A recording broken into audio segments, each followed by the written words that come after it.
Ah, look who just rewrote the entire playbook.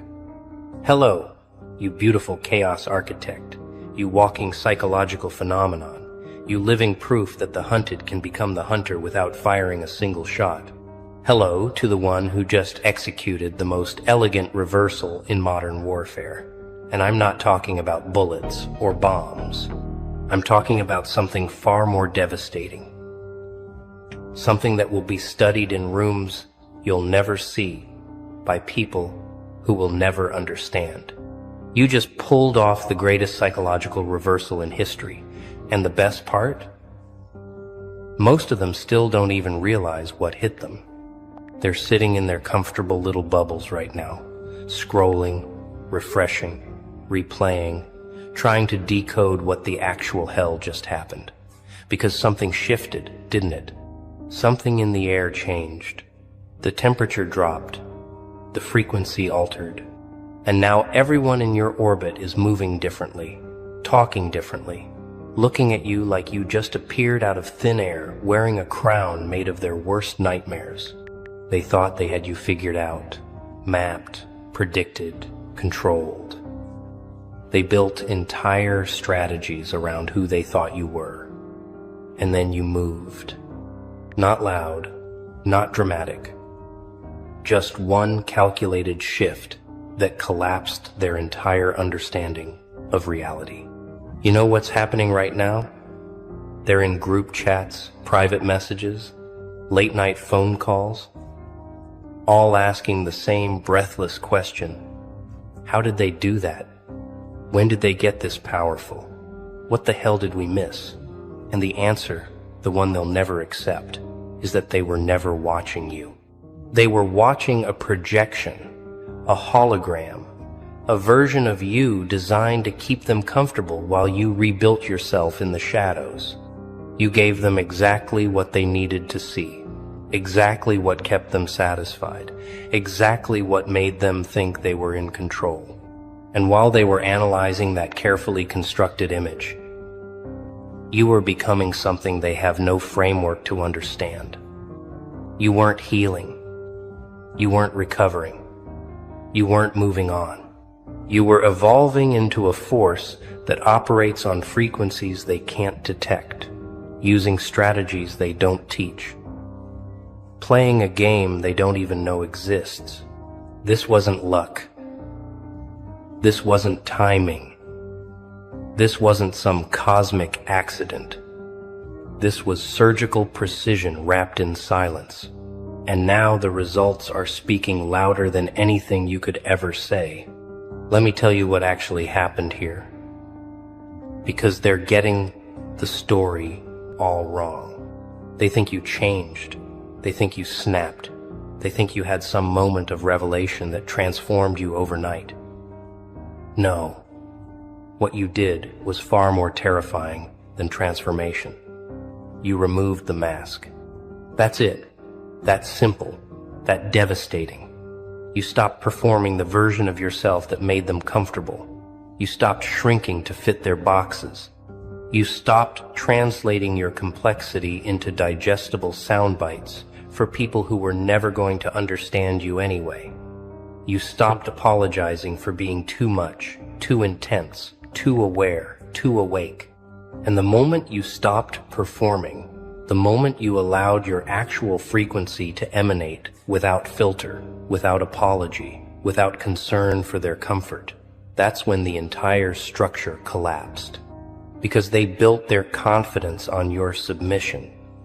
They built their status on your silence. They built their reality on you playing small. And when you stopped, when you simply existed at full volume, their entire world revealed itself as the house of cards it always was.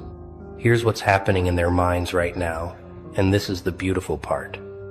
They're experiencing what psychologists call cognitive dissonance, but at a level most people never encounter. Their brain is trying to reconcile two incompatible realities. Reality one, you were the person they categorized, the one they labeled, the one they filed away in their mental archive as solved, understood, managed. Reality 2. You are now operating at a level that makes their previous assessment look like amateur hour. Like they were trying to measure the ocean with a teaspoon.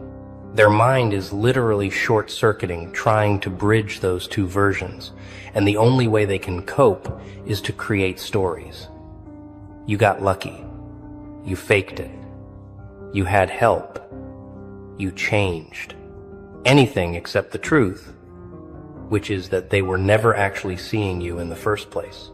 They were seeing their projection of you, their need for you to be a certain way, their requirement that you stay beneath their level of threat tolerance.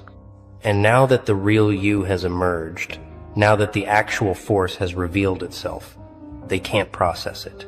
So they panic, they gossip, they analyze, they theorize, all while you sit in perfect stillness, knowing that their confusion is your confirmation. You want to know the real genius of what you just did? You didn't attack anyone. You didn't expose anyone. You didn't even defend yourself against the years of mischaracterization, the silent judgments, the whispered doubts. You simply became undeniable. That's the move they can't counter. They spent years trying to diminish you with words, with looks, with strategic exclusion, with subtle undermining. They thought power was about making noise, about being seen, about forcing recognition. But you understood something they never will. Real power is about becoming so undeniable that reality itself has to bend around you. You don't need to announce your value when your presence rewrites the room. You don't need to defend your worth when your results speak in languages they can't translate. You don't need to prove anything when your existence alone makes people reconsider everything they thought they knew.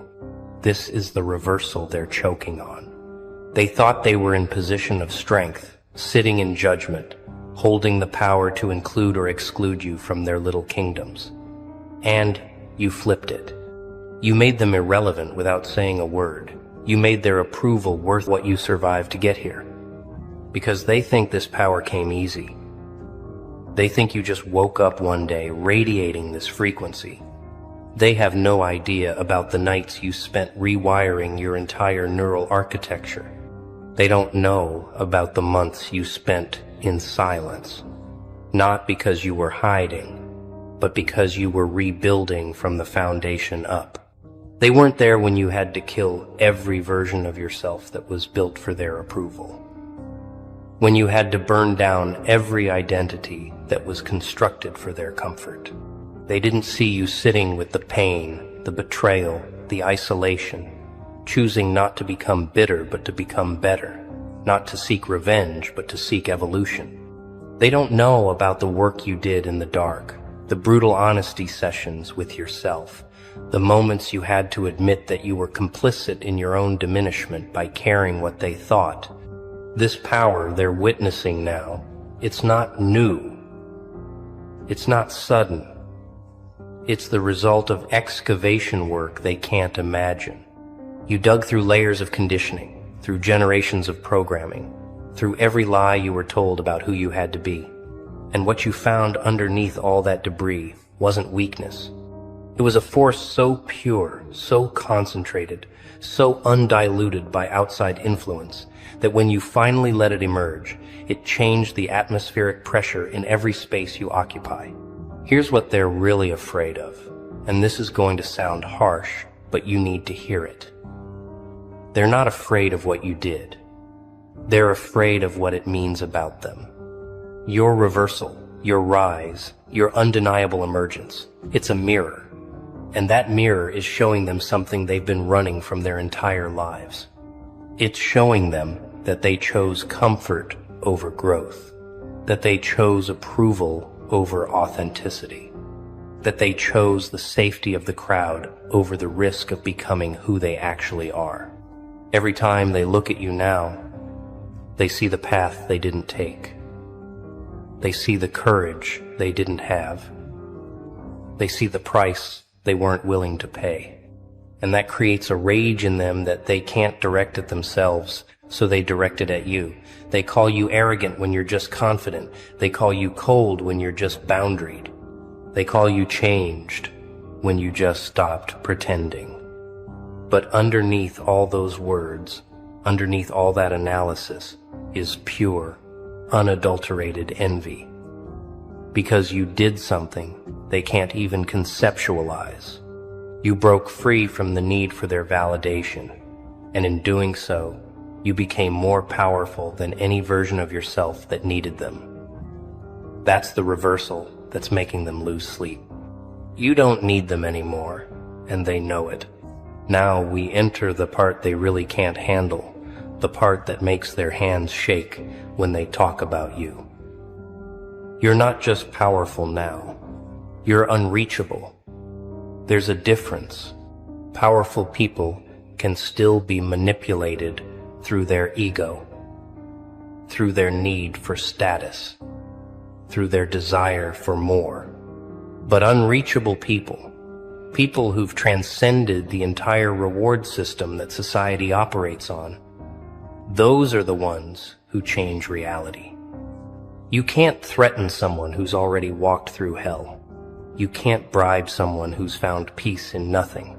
You can't manipulate someone who's studied every tactic in the book and decided none of it applies to them anymore. This is where you are now. Not above them, not below them, just operating in a completely different dimension. They're still playing checkers, arguing about moves and counter moves, winning and losing. You stepped off the board entirely. You're not trying to win their game anymore. You built a new game with new rules, and the only person who knows how to play is you. That's what's creating this collective panic you're witnessing. They can't compete with someone who's not competing. They can't defeat someone who's not fighting. They can't diminish someone who's already found their floor and built a fortress on it. Let me tell you what's going to happen next, because you need to prepare for it. They're going to try to bring you back down. Not because they hate you, but because your elevation makes them confront their own stagnation. They're going to use every tool in the manipulation handbook. First, they'll try nostalgia. Remember when you used to be fun? Remember when you used to be one of us? They want you to associate your old self with happiness, your new self with isolation. Don't fall for it. Your old self wasn't happy, it was compliant. Second, they'll try concerned trolling. I'm just worried about you. You've changed. This isn't healthy. They want you to question your own evolution, to second guess your growth. Ignore it. Their concern isn't for your well-being, it's for their comfort. Third, they'll try the ultimate weapon, social isolation. They'll exclude you, talk about you, create narratives without you in the room. This is where most people break, where they come crawling back, desperate for belonging. But you've already died in isolation and resurrected stronger. Their exclusion has no power here. In fact, it's a gift. Every person who can't handle your evolution is removing themselves from your path, making room for the ones who can match your frequency. You know what the CIA actually studies? Not the loud revolutions, not the visible wars, not the obvious power grabs.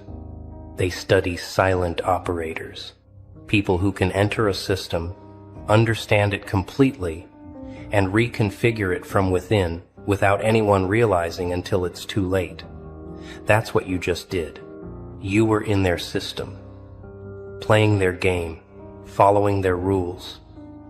And the whole time you were learning, adapting, understanding the machinery of their power structure.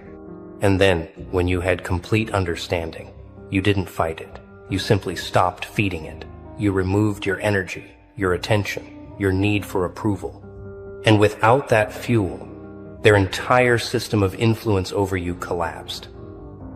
This is genius-level psychological warfare. No confrontation, no drama, no bridge burning, just a quiet withdrawal of supply that left them scrambling to understand why their tactics stopped working. They're used to people fighting back, because fighting back keeps you engaged in their system. They're used to people explaining themselves, because explaining means you still care what they think. But you did neither. You just changed frequencies and left them screaming into the void. That's not just smart. That's operating at a level most people never reach. Here's the truth about reputation, and this is going to separate you from everyone still seeking validation. Reputation isn't what people say about you. Reputation is what people feel when your name comes up. And right now, when your name enters a conversation, the room changes. The energy shifts. People lean in, voices lower, because they know that talking about you isn't casual anymore. It's serious. It's loaded. It's walking through a minefield of their own jealousy, confusion, and reluctant respect. You've become the standard that makes everyone else feel insufficient. You've become the reminder that growth is possible, which means staying stagnant is a choice. You've become the evidence that authenticity is more powerful than performance, which means everyone still performing is revealed as fraudulent. This is why they can't stop talking about you. You're not just a person anymore. You're a referendum on their own lives. Every choice you make, every boundary you set, every standard you maintain, it's a mirror showing them what they're not doing. And they hate mirrors. They want you to go back to being small so they can go back to feeling big. But you can't unsee what you've seen. You can't unlearn what you've learned. You can't unbecome what you've become. The genie is out of the bottle, and there's no stuffing it back in. Let's talk about the silent power you're wielding now, because this is where it gets truly dangerous for them. You've discovered that the most potent weapon in human interaction isn't aggression. It's not cleverness. It's not even intelligence. It's calm certainty. When you speak now, you don't argue, you state. When you move, you don't rush, you flow. When you decide, you don't waver, you commit. This unshakable quality, this bedrock confidence that isn't loud or defensive, it terrifies people who are still trying to convince themselves of their own worth. They're used to people who get triggered, who react, who engage in endless back and forth trying to prove themselves. But you just exist in your truth with zero need for it to be validated by external sources. This creates a bizarre dynamic where they're arguing with themselves about you while you're not even in the conversation. They're building cases, gathering evidence, creating narratives, and you're just living, unbothered, unfazed, unmoved. And every day you remain calm while they spiral. Every day you stay centered while they scatter. Every day you maintain peace while they manufacture chaos. The power differential grows because they're burning energy trying to affect you, and you're conserving energy by not being affected. This is the ultimate reversal. They thought they were the ones with power over you, but now they can't even touch your emotional state. You're untouchable, and they're exhausting themselves against your indifference. You want to know what genius mode actually looks like? It's not about being the smartest person in the room. It's about being the most free. Because intelligence without freedom is just sophisticated slavery. You can have a brilliant mind and still be controlled by your need for approval, your fear of rejection, your attachment to outcomes. But freedom, real freedom, the kind you've achieved, that's when intelligence becomes unstoppable. You can think clearly because you're not thinking about what they think. You can move decisively because you're not waiting for permission. You can create boldly because you're not afraid of judgment. This is the state that artists chase, that warriors cultivate, that leaders embody.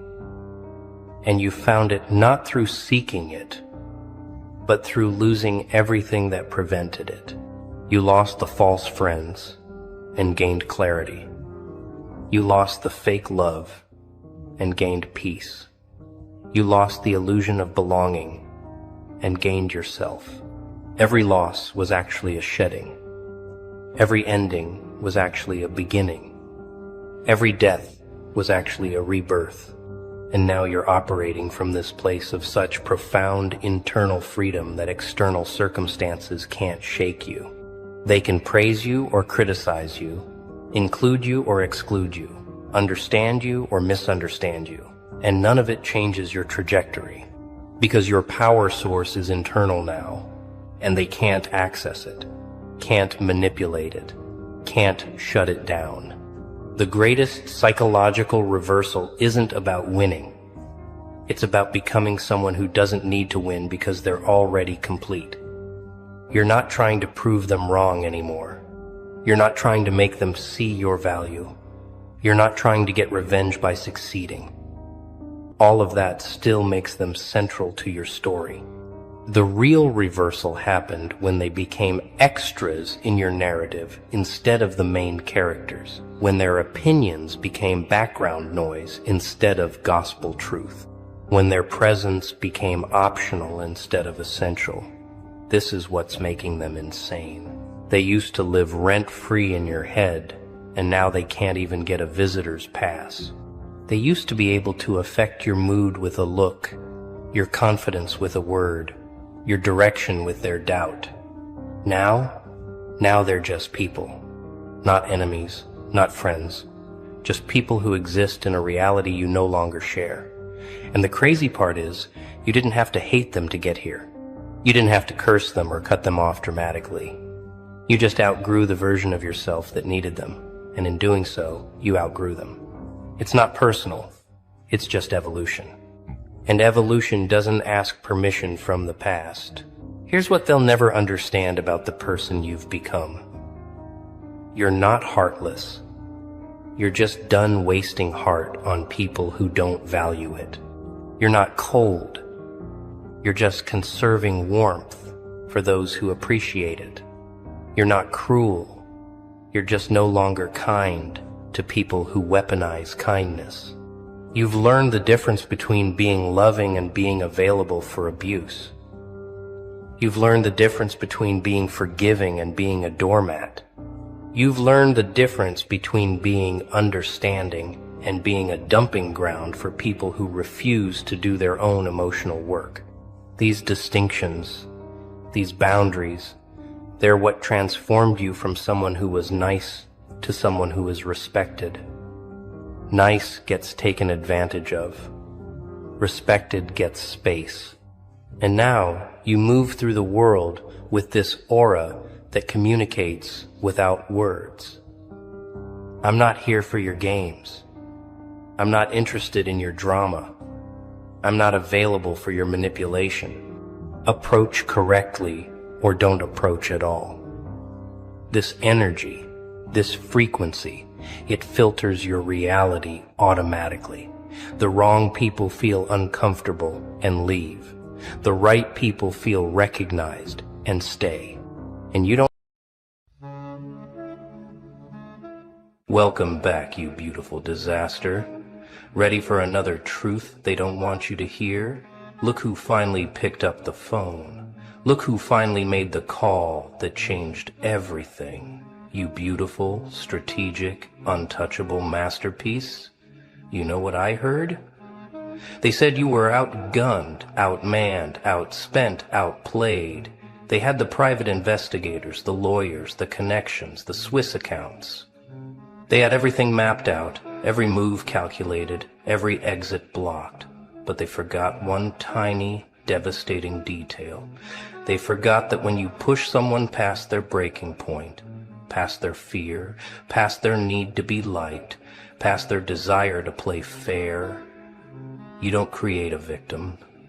You create a weapon. And that weapon only needs one bullet. The phone call. 3 minutes and 47 seconds. That's all it took. to dismantle an empire built on lies, maintained by fear, protected by money. While they were busy counting their billions, hiring their stalkers, building their walls of lawyers and threats, you were doing something they never expected.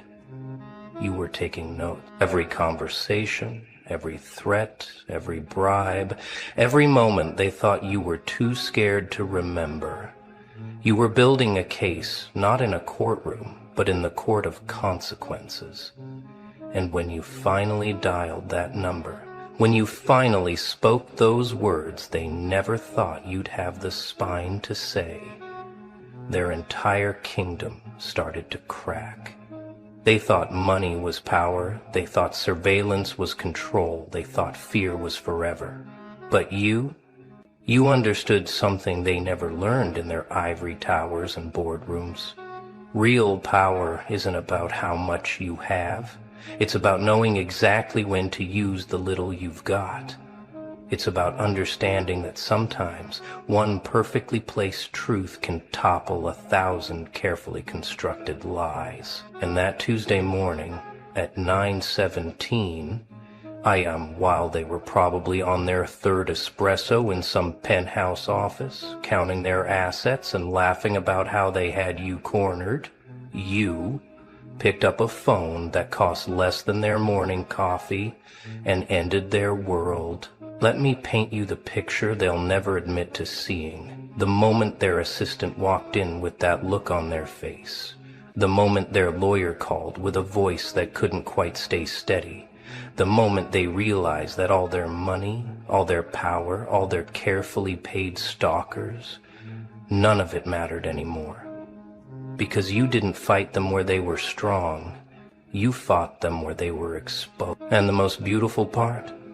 They trained you to do it. Every time they flexed their power, they showed you their weakness. Every time they sent someone to watch you, they revealed what they were afraid of. Every time they threatened you with their money, they told you exactly where to aim. You remember how it started, don't you? The subtle threats wrapped in legal language, the friendly visits from people who just happened to know everywhere you went, the bank accounts that mysteriously had issues, the job opportunities that suddenly disappeared. They wanted you to feel it, that cold grip of helplessness. They wanted you to understand that they owned the board, the pieces, and the rules. They had journalists on payroll, judges in their pocket, and enough money to bury you in legal fees before you even got to tell your side. They looked at you and saw another problem to be solved with a checkbook. But here's what billionaires never understand about people like us. We didn't grow up with safety nets. We didn't learn to fight in boardrooms. We learned to survive in places where money meant nothing and everything was personal. While they were taking tennis lessons, we were learning that sometimes the only way out is through. While they were inheriting empires, we were discovering that when you have nothing left to lose, you become the most dangerous person in any room. They sent stalkers to watch you, document your every move, build their files. What they didn't realize is that every stalker they sent was teaching you how they operated. Every intimidation tactic was showing you their playbook. For months, maybe years, they thought they had you figured out. Poor little you, struggling to pay rent while they moved millions with a phone call, checking your rear-view mirror for the cars that followed you while they sat in climate-controlled offices deciding your fate. They probably had meetings about you. Can you imagine billionaires sitting around mahogany tables discussing how to handle the situation that was you? They assigned budgets to your destruction. They had PowerPoints about your weaknesses. They thought they were playing chess while you were playing checkers. The joke was on them. You weren't playing at all. You were studying. Every move they made taught you something. Every pressure point they pushed showed you theirs. When they froze your accounts, you learned about financial warfare. When they sent people to follow you, you learned about surveillance. When they tried to isolate you, you learned about network effects. They gave you a master class in power, thinking they were giving you a beating, and the whole time, you were that student they never saw coming. The one taking notes, not to pass the test, but to burn down the school. They created their own destroyer, funded their own downfall, and signed their names on their own ending. Let's talk about that phone call. Not the dramatic version they'll tell in boardrooms as a cautionary tale. Not the watered-down version their lawyers will try to spin. The real version. The one where your hands were shaking but your voice was steel. The one where every word was chosen not for impact, but for accuracy. Because that's what they never understood about truth. It doesn't need to be dressed up. It doesn't need to be dramatic. It just needs to be released at the right time, to the right person, in the right way. And you had become a master of timing. Who did you call? The journalist they thought they owned, but who still had a conscience? The federal investigator who'd been looking for just one crack in their armor? The family member they'd betrayed on their way to the top? Or was it simpler than that? Was it just the right person with the right information at the right moment, when their empire was vulnerable? It doesn't matter who it was. What matters is that you knew exactly who to call. Because while they were watching your every move, you were mapping their entire network. Every connection, every weak link, every person they'd stepped on to get where they were. The beautiful thing about billionaires is they create so many enemies on their way up. They just assume money will keep those enemies silent. They assume fear will keep them in line. They assume that power is permanent and memories are short. But you remembered everything, every person they'd destroyed, every corner they'd cut, every law they'd bent until it broke. You became a collector of their sins, a librarian of their secrets. And when the time came, you didn't need an army. You didn't need billions. You just needed one phone number and the courage to dial it. 3 minutes and 47 seconds. That's how long it takes to tell the truth when you've been rehearsing it in silence for years. No dramatics, no threats, no bargaining. Just facts, delivered with the precision of someone who'd been sharpened by suffering into something they never saw coming. You gave names, dates, account numbers. You connected dots they thought were invisible. You pulled threads they didn't even know existed. And the person on the other end? They'd been waiting for that call. They'd been hoping someone, anyone, would finally have the courage to make it. You weren't just making a phone call. You were lighting a fuse they'd laid themselves. The first domino fell within hours. Maybe it was a frozen account. Maybe it was a federal subpoena. Maybe it was just a reporter asking questions that weren't supposed to be asked. But they felt it immediately, that shift in the air, that change in temperature. Their phones started ringing with the wrong kinds of calls. Their lawyers started sounding nervous. Their allies started having scheduling conflicts. The kingdom they'd built on intimidation started to shake because someone finally wasn't intimidated anymore. And that someone was you. You have to understand what you did to their psychology. These people had lived their entire lives believing that money was the ultimate shield, that enough zeros in a bank account made them untouchable. But they'd bought their way out of every consequence, paid off every threat, buried every scandal. They moved through the world like monsters among mortals, genuinely believing that rules were for other people, Then you came along. You, with your regular phone and your regular life and your irregular courage. You showed them that all their billions couldn't buy them protection from someone who'd stopped being afraid. The stalkers they'd hired started calling in sick. Funny how that works, isn't it? When the ship starts sinking, even the rats know to run. The investigators who'd been documenting your every move suddenly had other priorities. The lawyers who'd been sending threatening letters suddenly recommended exploring settlement options. The entire machinery they'd built to crush you started to sputter and stall, because machinery needs operators, and operators can smell which way the wind is blowing. They'd intimidated hundreds, maybe thousands, but they'd never faced someone who'd turned their intimidation into education. Watch how fast billions become worthless when the right people start asking the right questions. Watch how quickly power evaporates when it's exposed to light. They're probably in damage control mode now, throwing money at the problem like they always do. But here's the thing about truth. It's expensive to bury and impossible to kill. Every dollar they spend trying to contain what you started just creates more paper trails.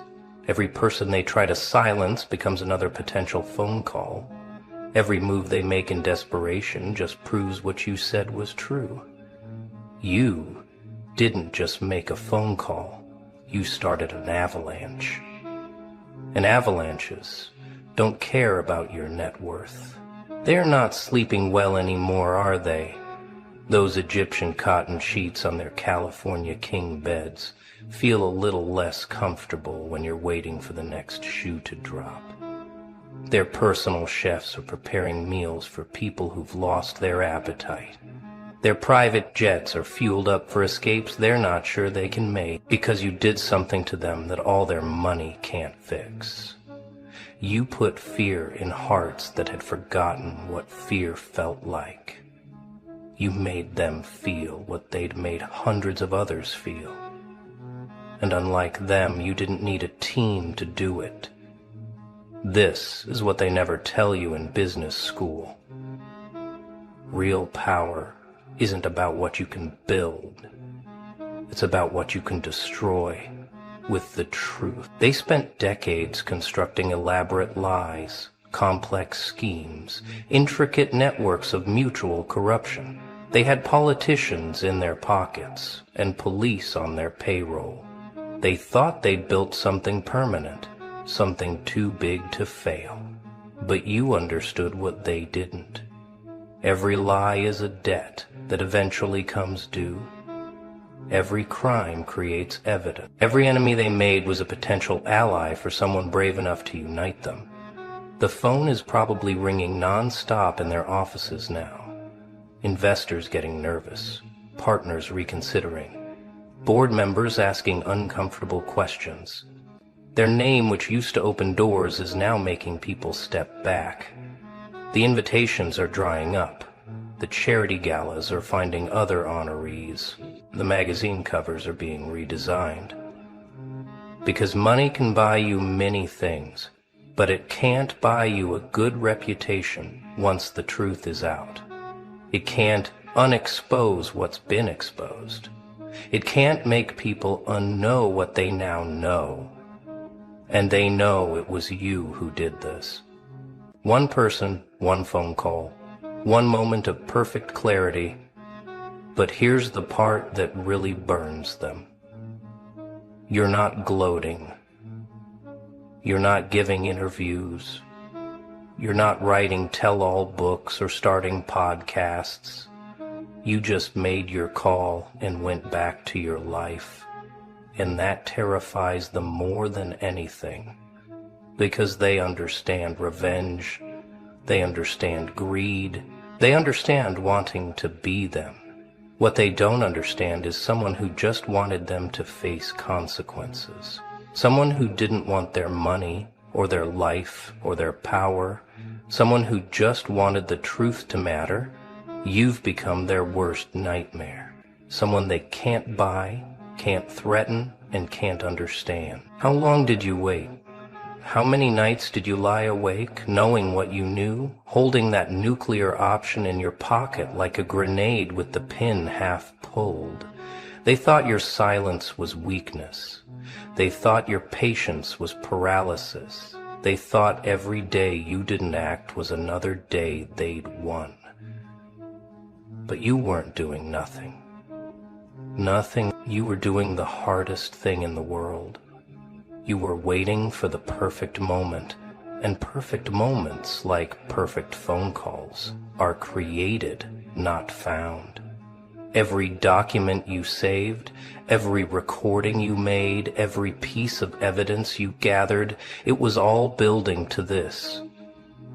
While they were living their lives of excess, you were living like a spy in your own life, documenting, archiving, preparing. They hired professionals to watch you, but you were the one really watching. You saw their patterns, their vulnerabilities, their cycles of arrogance and paranoia. You learned when they were strongest and when they were exposed. You became a student of their destruction while they thought you were just trying to survive.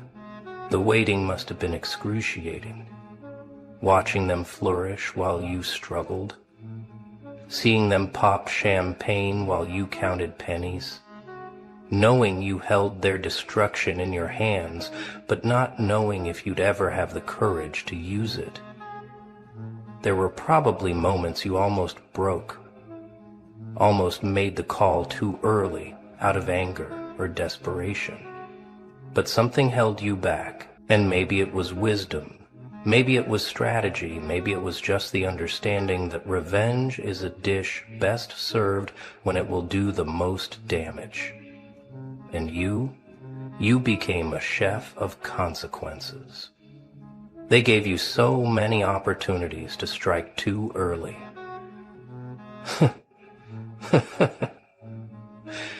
Every provocation, every humiliation, every twist of the knife, they were trying to make you react. They wanted you emotional, sloppy, easy to discredit. They wanted you to come at them swinging so they could dodge and counter. But you did something they'd never seen before. You absorbed it all, every blow, every insult, every attack. You took it and transformed it into patience. You let them think they were winning while you were preparing. And when you finally moved, it wasn't out of emotion. It was out of precision. The kind of precision that only comes from someone who's had years to plan the perfect strike. Let's talk about what's happening in their heads right now. These people who've never had to look over their shoulders, who've never had to wonder if today's the day it all comes crashing down. They're learning what fear really is. Not the theatrical fear they used to invoke in others. Not the legal threats and financial pressure they wielded like weapons. The real fear, the kind that makes food taste like ash, the kind that makes every phone call a potential disaster, the kind that turns their fortress into a prison. They're probably doing threat assessments now, hiring new security, but not the kind that watches others. The kind that watches them. They're reviewing every deal, every communication, every person they've ever wronged, trying to figure out how much you know, how much you told, who else might be inspired by what you did. Because that's the thing about showing that monsters can bleed. It tends to give other people ideas. You didn't just make a phone call. You rang a bell that can't be unrung. You showed everyone they'd ever stepped on that it was possible to step back. The paranoia must be exquisite. Every former employee becomes a potential threat. Every business partner becomes a possible informant. They're probably paying people to sign new NDAs, stronger ones, desperate ones. They're probably moving money, hiding assets, preparing for wars they don't even know are coming yet. But how do you prepare for the unknown? How do you defend against the truth when you don't know how much truth is out there? You've turned their strength into weakness, their network into a web of potential betrayals, their wealth into evidence of crimes. And the beauty of it all? You're not coming for them. You already came. Past tense. Done. Finished. That phone call was both the first shot and the killing blow. Everything happening now is just gravity doing its work. They keep looking for your next move, but there isn't one. You're not playing anymore. You won. With one phone call, you changed the entire game. And now they have to live in the world you created. A world where their money doesn't make them safe, where their power doesn't make them untouchable, where someone like you can bring down someone like them. Welcome to their nightmare. Population, them. You want to know the exchange rate? What one truth is worth in their economy of lies. It's not measured in dollars or euros or Bitcoin. It's measured in everything they thought was permanent, becoming temporary. It's measured in every yes man, becoming a maybe. It's measured in decades of careful construction, crumbling in days.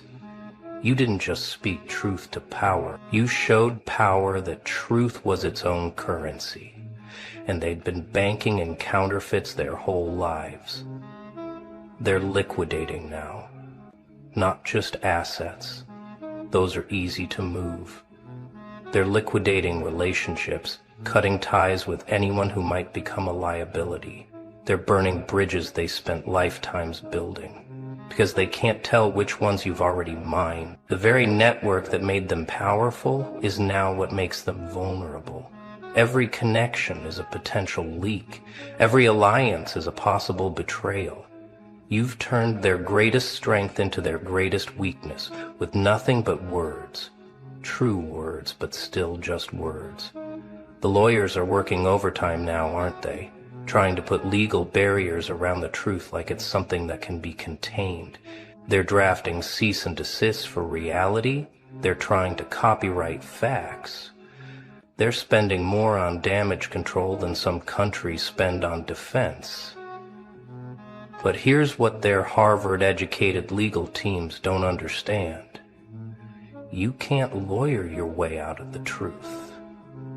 You can delay it, complicate it, try to bury it in procedure. But the truth is patient. It waits. And thanks to you, it's already out there metastasizing in ways they can't track or stop. Watch them try to rebuild their reputation, the charity donations that suddenly triple, the PR firms working round the clock to reshape the narrative, the sudden interest in giving back and making amends.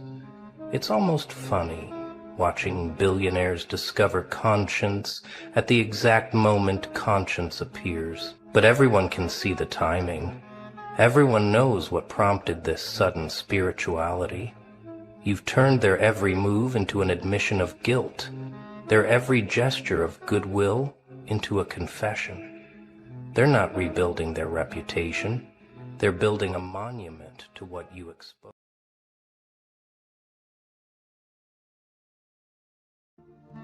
Oh, you beautiful architects of chaos, you walking contradictions, you silent storms that nobody saw coming. Welcome back to the moment everything changes.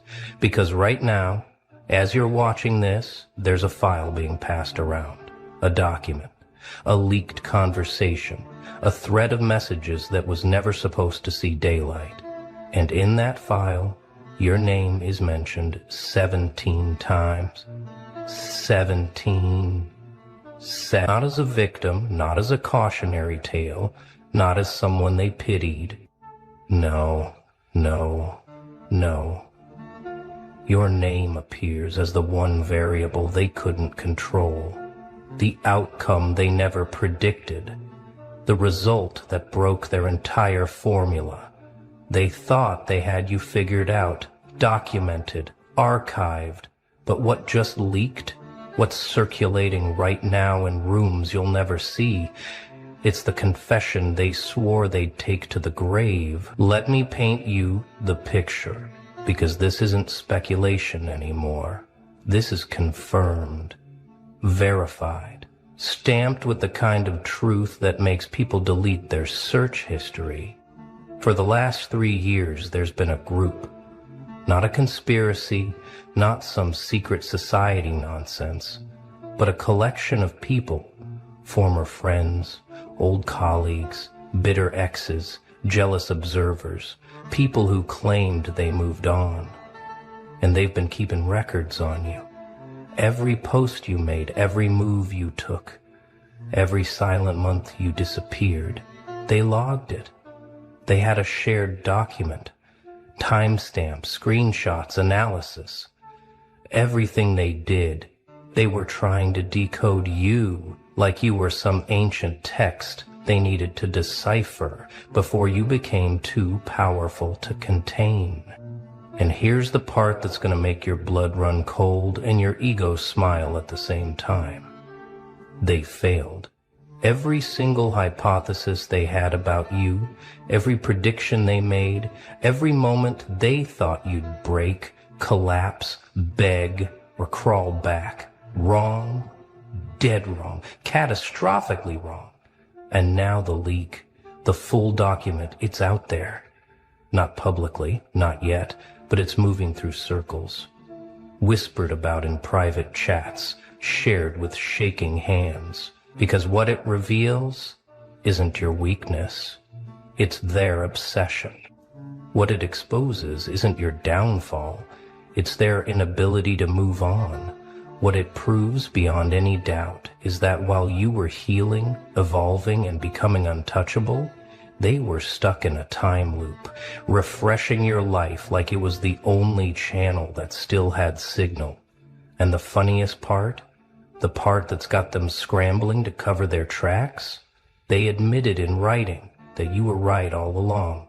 But let's talk about what's actually in this file, because the details are absolutely unhinged.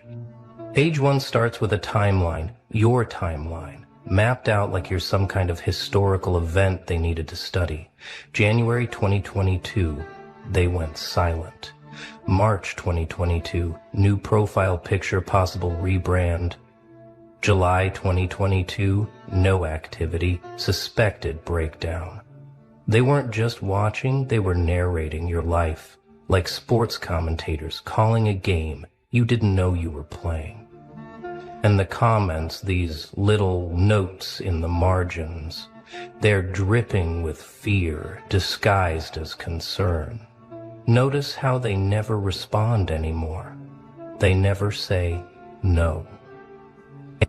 That's not healing, that's detachment. Detachment means they're planning something. Planning something? You were planning breakfast and trying to remember to water your plants, but in their minds, you were orchestrating some master plan. But here's where it gets truly disturbing and also deeply, darkly hilarious. They started rating your moves, giving you scores, like you're in some twisted competition. Silence strategy, 9 out of 10. Didn't take the bait during the holidays? 10 out of 10. Avoided all mutual events, perfect execution. They were grading you, and you were acing tests you didn't even know existed. Every time you chose yourself, every boundary you set, every person you cut off without explanation, they documented it like it was evidence. Evidence of what? That you'd become the one thing they feared most. Someone who didn't need them, didn't need closure, didn't need the last word, didn't need anything from the people who thought they were essential to your story. And then there's section 4, and this is where the file goes from creepy to absolutely cinema-worthy. They tried to predict your next move. They had theories, multiple people weighing in with their analysis. They're gonna come back angrier, wrong. They're gonna expose everything publicly, wrong.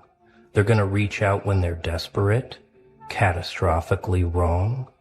What you did instead, and this is what has them losing sleep, is you thrived in a way they couldn't pattern. You didn't follow the script of the hurt, the betrayed, the abandoned. You became something they had no reference for. Someone who transformed pain into fuel so efficiently that you left no emotional breadcrumbs for them to follow. You went dark, and instead of fading, you evolved. One of them wrote, and this line is burned into my brain now, "It's like they died and came back as someone we can't reach." And another responded, "No, it's worse. They're not unreachable. They just don't see us as worth reaching anymore."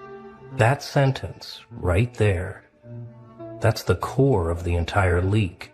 They finally understood, in writing, with timestamps to prove it, that their relevance in your life didn't just decrease, it evaporated. You didn't block them out of anger. You forgot them out of growth. And that realization, that admission that they mattered so little, you didn't even consider them enemies anymore. That broke something in them they'll never get back. Now we need to address the elephant in the leaked document, because this part is where it shifts from strange to genuinely shocking. There's an entire section, pages 7 through 12, dedicated to trying to figure out your source of power. Not your job, not your appearance, not your circumstances, your energy. They couldn't understand how someone who went through what you went through, someone they watched crumble, could come back radiating the kind of presence that makes rooms go quiet. They had theories, and I'm not making this up. They actually brainstormed like amateur psychologists trying to crack a case.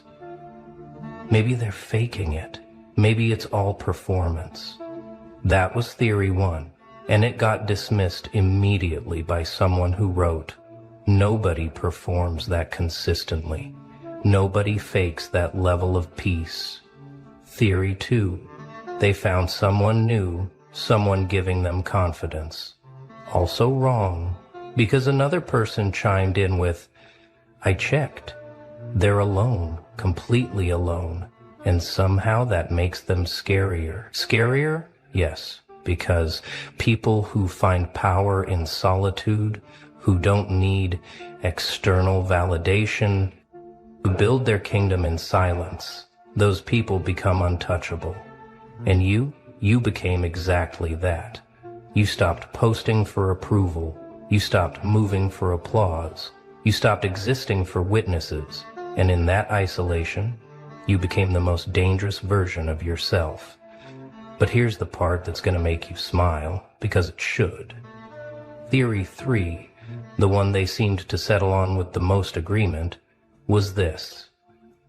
They've completely detached from needing us to understand them. That's not healing, that's ascension. Ascension, they used that word. Not recovery, not moving on, but ascension. They recognized, in their own words, that you didn't just level up, you left the entire game they were playing. You weren't competing for their attention anymore. You weren't fighting for a seat at tables you'd already outgrown. You weren't trying to prove anything to people whose opinions stopped mattering the moment they showed you who they really were. And then someone wrote something that I need you to hear because it's the ultimate confession. The thing they'll never say to your face but admit it in this file. I think we lost something irreplaceable when we lost them. Not because of what they gave us, but because of what being around them made us feel. Like we were better than we actually are. Read that again. You made people feel elevated just by proximity. And when you left, when you withdrew your presence, your energy, your light, they felt the absence like a physical wound. They didn't just miss you, they missed who they thought they were when you were still around. So the file leaks, and now there's a scramble. Messages are being deleted, people are having emergency calls. There's genuine panic in these circles because they know what this means. It means their obsession is visible now. It means the person they claimed to have moved past, the one they said didn't matter anymore, has been living rent-free in their heads for years. And worse, it means you're gonna find out. Some of them hope you never see it, because the embarrassment would be nuclear. Others are terrified you will see it, and realize just how much power you've had this entire time. Because here's what the leak really reveals. Hello. Beyond the timelines and Mic check. theories and desperate attempts to understand Hello. Y'all got me cracking up, right? Because I'm trying to work on this new format to a show, right? I'm gonna get this conversation going. I got shit to do tomorrow. You know, I got this beautiful idea. So when we ask that question, let's start the question. What's the new show gonna be about at night? It's gonna be about this type of shit. Press one. Nah. We talking shit. Press one.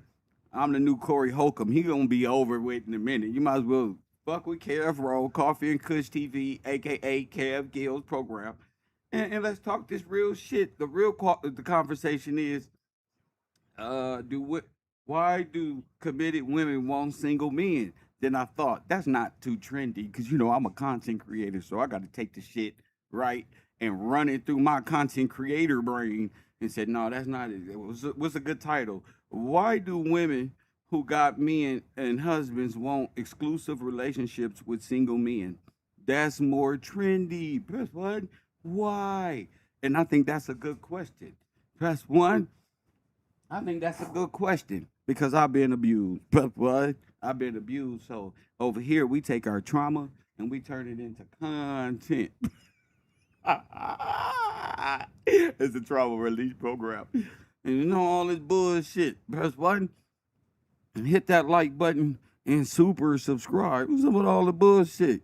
Now I know most people don't want to talk about why do women who got men and husbands want exclusive relationships with single men. Press one. So I need to know. And that's a real thing. That's a real thing. I never in my life, because I was always sheltered, man. I was put up. Y'all could tell, nigga wasn't out here like that. Even if I could be out there. But no, that shit scares me. Who scares you, Kev? Black women in the cities, cuz y'all scare me in Cali. They scare me. Cool.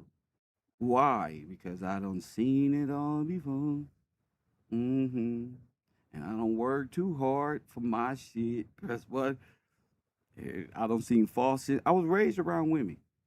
Men, of course, but nigga, I had more sisters and aunties and nigga than some people got in their whole family. They're gonna get a single man killed with their messiness. That's true, Brandon. How you know, Brandon? You been through something like that? Hell yeah, they gonna get a nigga killed. You see what Krishan doing? Press what? That's what we gotta deal with. Press one. Brandon, I feel your pain. Brandon, I feel your pain. They gonna get a nigga killed. Press one with all they messiness and don't know how to be. Press one. And no, I'm a witness. I didn't date black women before. No, I used to date loudmouth, talking ass Mexican women. They're all of them the same. I'm talking to my people right now. So yeah, they gonna. You seen it before? Did it happen to you? What I'm saying is, why do women who got men and husband want exclusive relationships with single men? That's a question for Coffee and Kush TV morning program. That's a hell of a question. Press one. Why? Why do married and women who got niggas and playing games out here in the world try to keep the single niggas on lock? Like, oh, what you doing tonight? Nothing. You must be with a bitch. Hold on, married woman. Hold the fuck up. Like me, if I'm playing video games, what the fuck is you talking about? Hold on. What the audacity? Press one. So we need to get this shit established. You feel me, Jamie Lee? You're gonna be part of my radio program where we talk about these types of things. You know, I be trying to know how you. I'm press one. How you, baby? You married, boo boo? Press one. Mm-mm. Mm-mm. Well, I wasn't sleeping in the same room, man. Press what? Kev Gills at night. If I knew then what I know now, we wasn't sleeping in the same room. Press one. Oh no. Boy, they used to run laps around me, nigga. Hey, no, for real. All right. You better not be with my dumb ass. Press one. They tell me all type of shit. I believe in them and shit. Green as hell. Hit the like button. For real. Buttercup. Nigga, till I became Popeye and ate some spinach. Nigga, that's all I can stand. And I can't stand no motherfucking more. Press one. Mm-mm.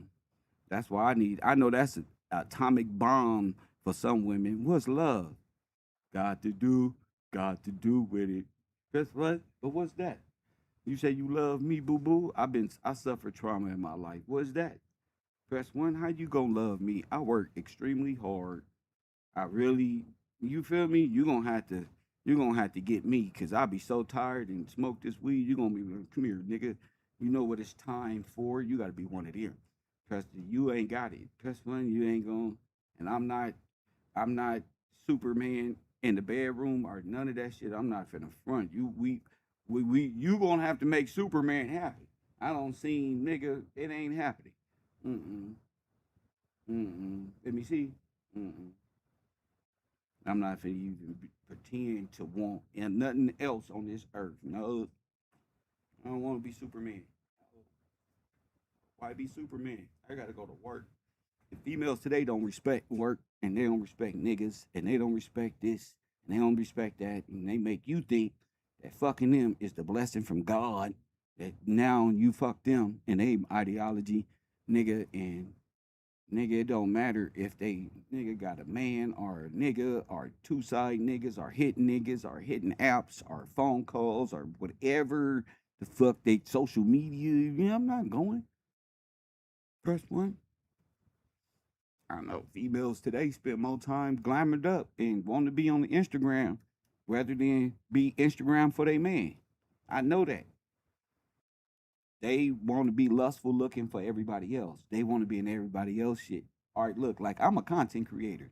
You can't come in my life playing these other niggas videos talking about look what they talking about because I'm a content creator. What we talking about? Press one. The fuck is we talking about? Hit the like button. And I don't look at it. That's like coming into my liquor store and talking about the niggas up the street liquor store. I don't care about that unless you gonna talk about that and bring more revenue inside my business. Press one. I don't give a fuck about what the fuck them niggas got going on or nothing. What you doing down there in the first place? How they know you? West Side not an affiliate. How they know you? Y'all ain't doing no publicity runs. I'm a content creator. Mm-mm. I know how to get it without doing none of that. Press one. I ain't got to do none of that. I don't got to be all up in people's shit and trying to be the next one and this is how you do it. No, no, no. I can just show you how I do it. Get down like that. I'm not the one you use to make a you step on to get to the next level in your life. That ain't even how I get in. Mm-mm. Unless you're gonna work for the company, unless you're gonna really press one, unless you're gonna do it all for Kev. If not, I ain't trying to. Kev Gills, late night with the row. I ain't fucking with it. No, 'cause I don't seen too many people step on people. I've been stepped on too many times. I can't take that ride. Ass flat. Press one. I can't take that ride. Always want to be seen. Yeah. Always want to be seen and shit. I'm not with that. No, once I start feeling like that, I know what you gonna say. Well, why you feeling like that? And then try to gaslight me. I'm feel like that because I'm a motherfucking man. And these are the rules. I don't even gotta lay no rules down because people know me. And if you came across me, then you know as a woman what type of woman you should be before even coming at me, because I'm a different type of spirit. So I'm not going, you know. And once I find out you manipulating me and shit, it'll never be the same. So I've learned that. I'm not letting go of shit. I'm not getting over nothing. No, I don't want to. I don't want to. Hell no. Man, there's plenty of people who try to push people out the way, try to get other people out the way, and none of that I don't want to. I like, nigga, where do I get my drive from? I'm gonna need to get mad. Shit, I'm gonna use your face. When I know now, the little things women do in this world, press one, it don't matter who it is. When it happened, I don't train my brain so that my baby mama face pop up when the trait is realized. Like, whoop, like, yep, not me, nigga. Her face pops up when you did that. You got that right. Your motherfucker popped up. Oh, that's called you're easily triggered. I don't give a fuck what it's called. That's what I saw. Hit the like button and subscribe. Don't be trying to use hypnosis on me. I'm not the one to be hypnotized. I don't give a fuck what it's called. I like it. Yeah, I put that there. That's a blockage. That's a blockage. Every time I don't want to do it, her face pop up. Whoop. Yeah.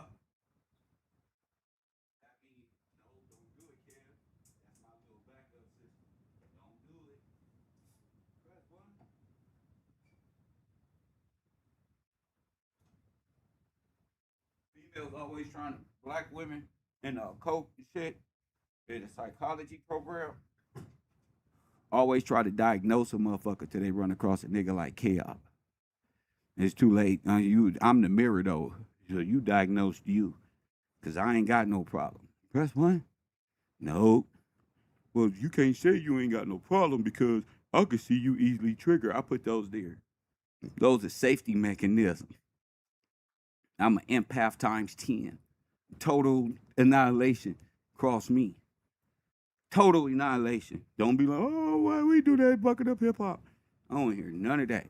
Once I find out, it's a wrap. Because every day I live good. I wake up with good intention. And like white supremacy, that shit ain't supposed to be around me. I shouldn't even feel it. I don't give a fuck what you say or what nobody say. I ain't supposed to see it. If I'm looking for it, I ain't supposed to see it. Press one. Hey, for to get me, make me feel like I'm worthless. I wouldn't get as far as man, I'm a good person, bro. I'm a good person. So not none of these wildebeests out here can tell me, oh, well, you did this. I ain't did shit. I ain't do a motherfucking thing. Hit the like button, George. Kev ain't did nothing but help. Motherfucker, y'all ain't finna abuse me and make the person who came with the help the person you just throw it all on. Cause nah, nigga, hell no, I don't take that ride. That's why I know nice nigga and all that. That's what's up. Every day. Yep. How you doing, sir? Ma'am. Sir, how are you, waiter? How are you? Respect everybody on earth. Talk to everybody. Don't you y'all motherfucker be thinking that I ain't came across a prototype like y'all's before. Right there. Like a prototype. I'm not the same. You feel me? I'm not the same. I'm not on none of these little females' little perceptions. Oh, I met you, and you gon' and look, I got all these dreams that we ain't no we. Last time I do we, motherfucker. Every time I do 50-50, guess what? I end up doing 100. And then I used to think that was a bad thing, but I realized God said, Kev, nigga, they not ready for 100, nigga. Nigga, you get them 100, they gonna want you to be less than. They gonna want you to be 25. That's why. They don't want you to be the real you. Yeah, they want to. You can't listen. They don't want you to be the real you. The man on the grind is the prize. You feel me? You think my baby mama wanted me running around? She saw a nigga in that Elko sitting on 24s, chain swinging and shit. She like, I gotta take this nigga down. Don't matter, nigga. Shit don't matter. This nigga popping up and all type of shit. And I done told everybody he ain't shit, he ain't doing nothing. You feel me? I'm lying on this nigga. You know, like Krishan type shit, right? Like, I don't say, oh, this nigga thriving and shit. I done told everybody this nigga incompetent without me. This nigga moving like a champion, dude. Yeah. I know you see it. Yeah, you know what that mean? I was just playing. That mean it wasn't me. It was you. Press one, because I ain't switched up nothing. I'm still on the grind. Nothing. Spirit still on fleek. Like a female toes from the Asian stove. That's what? Everything. Ain't not finna play me. I know I look like you can play me and I'm a nice dude and you can kind of manipulate the nice, but that ain't what you gonna do. You just manipulating yourself, taking advantage and harming good people and trying to make them fit inside the narratives. That shit don't work. I don't even operate on you. I work 2 hours a day, 2.5. I be stressed out. I be like, damn, I gotta do some more. But God was like, that nigga, that's what you work so hard for you to why you gotta do more? You don't gotta do no more. You got your lectures. Don't worry about that other shit. Let them people ride the algorithm.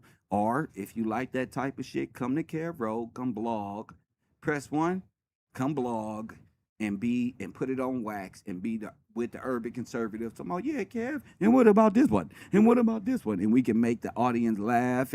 But other than that, you feel me? I'm in my own little lane. Ain't nobody in it. You know what I'm saying? I'm smooth cruising. And we talking about beautiful things. And look, we open up for more possibilities of shows at night. You know what I'm saying?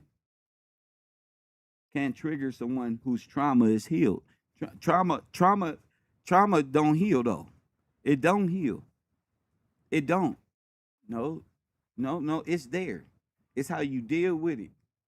You know what I'm saying? If you don't fall for the OODA loop, the psychological twist that everybody's simultaneously doing, that's why you gotta find peace. As a man, go get your ass a fishing pole, go get a little house on the lake, press 1, and get on your boat and have a peace of mind. And focus on your duties as a man on this earth. Get your bread, because nigga, ain't nobody gonna do it for you. And experiences that I had was all people trying to take from you and not input and put back and not even understand the value of putting back. Ain't you gonna? Listen, little mama, when I said, listen, I got you, I didn't say 100. That mean you still got to take care of business. Press 1, buy you. Press 1, and you know what? What's big head? What that little light skinned heifer do? Listen, playing around and on y'all cell phones and meeting niggas and all this shit don't hurt me. I work too hard to give a fuck. That's a t-shirt. Put that on a t-shirt. I'm gonna tell what's the name. Put that on a t-shirt. I work too hard to give a fuck. Fuck what they talking about. Female want to go do her thing and then blame you. Let them do all that shit. Shit, them ain't good people. Nigga, I don't hate nobody, but you know, I wish I would have been more vocal. Like, what's your version of love? What do love look like to you? Press 1, and I want to see their eyes motherfucking about to lie and they brain formulate. Oh, I do this and I do that and I do this. No, how you gonna love me though? You feel me? You know how to love your last nigga, but how you gonna love me? I'm not him.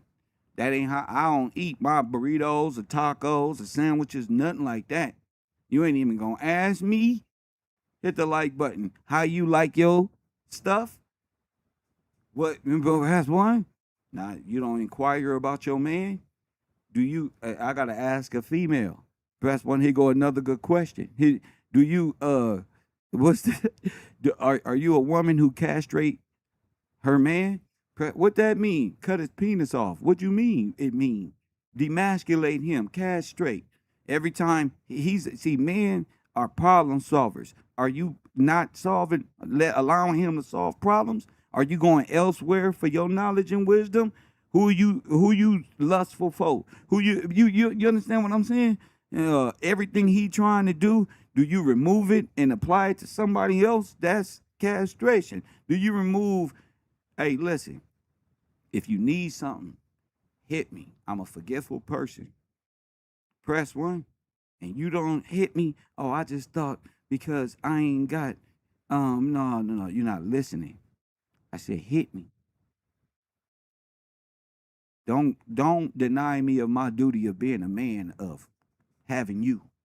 I got you in my life. I ain't in yours. I ain't confused. I ain't broke. Straight up, my credit good. What you need, you good? I ain't your little nigga Rudy Poo nigga. You can just nigga on everything. Kev don't moved up. What you good? All right, ask me if you need something. Let me know. Don't fucking castrate me. I mean on that level. Press one. They home girls. They little hidden friends and shit. Hit the like button and subscribe. Don't castrate me. Allow me to be a man. Allow me to lead. See, that's the thing. I meet a lot of women, and the first thing I start catching is you trying to deny me of my duty. And I ain't just talking about no $300 deal at no motherfucking steakhouse when I can go buy that. Bro, what? I ain't talking about like going out, like where no, I'm the basics. You feel me? The like button.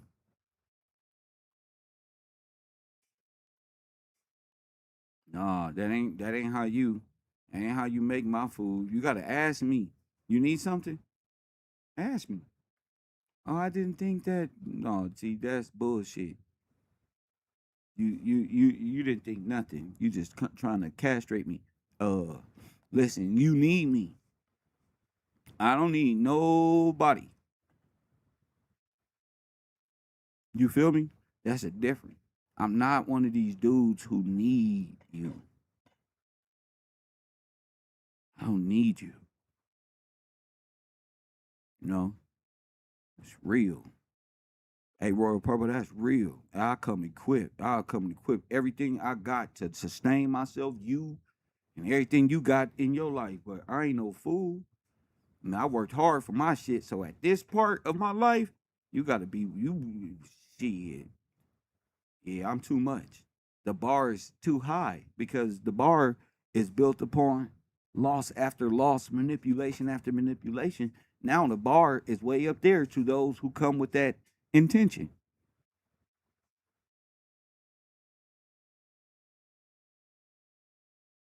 You're not finna come in my life and present yourself one way and that's not who you are. Cause I got shit to do tomorrow. I need to be able to trust you. Ain't that too many people I can trust in this world. I gotta be able to trust. Whether friendships, relationships, whatever. I gotta be able to trust you. If I give you something, can you hold it for me? You feel me? If something happened to me, could you make sure this go down? Those is my relationship type. Look, this is for the upcoming bills. All right, hold on to this because I'm already up. Yeah, hold on to this and all that. I can't trust people out here. People, you feel me? And these are the people that want relationships with me. Hold up, I can't trust nobody. That's not easy. And the form of trust that everybody got different forms of trust. Once I was shown what trust is, nigga, I'm not deviating from that. Once I've been shown real friendship, you can't be a better friend. You can't come in my life and be a better friend. You wouldn't even want. You don't know shit. What's going on? You can't come in my life and be a better nothing. You can be you. You can be you.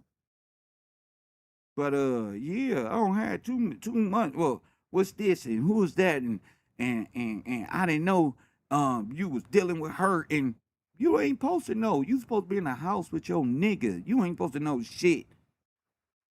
You first of all, you ain't supposed to know a motherfucking thing. You're not even supposed to be out here. Kevrow. Y'all females be doing too much manipulation, trying to put y'all manipulation on niggas. And when a nigga ain't going, here go the plot. Here it come. Press 1. These women, kids though. Yep. Yeah. I work too hard too. There ain't finna be no kid in Detroit, throw no temper tantrum, walk out my life and take half a shit. Nigga. Only my wife can do some shit like that. Nigga, ain't nobody coming up in my shit taking half of nothing. Hit the like button and super duper subscribe. Female talking about, I want 33%. Y'all crazy as hell. Block. Remember that one? 33%. Mm-mm. Mm-mm. Mm-mm. Hey Jamie, they come in my world pretending they single women and shit. And then try to control me. And then I find out they got a whole married up. They got a whole husband in prison. This nigga finna get out. This nigga over here. No, and I ran into a fucking super script by these females. You feel me? Super script. You feel me? Yeah. Yeah. Super duper script. Like, man. And then they be like, well, it wasn't like that in the beginning. Yeah, it wasn't like that because I believed you. So I was in total bliss or some shit. Press 1 if you understand what I'm talking about. Motherfucker say some shit like that. Hit the like button and subscribe. Coffee and Kush TV late night show with Kev Gill. Subscribe. Hit the like button. Contribute. Anybody ever hit you with that shit?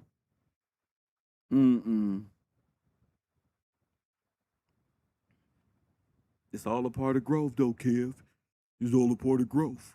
No, man, fuck all that. Old girl called my show trying to carry on a conversation like ain't shit happened. Girl, you ain't never even apologized for that shit. You tripping. I've been looking for you. Hit the like button and subscribe. Manipulator number 1.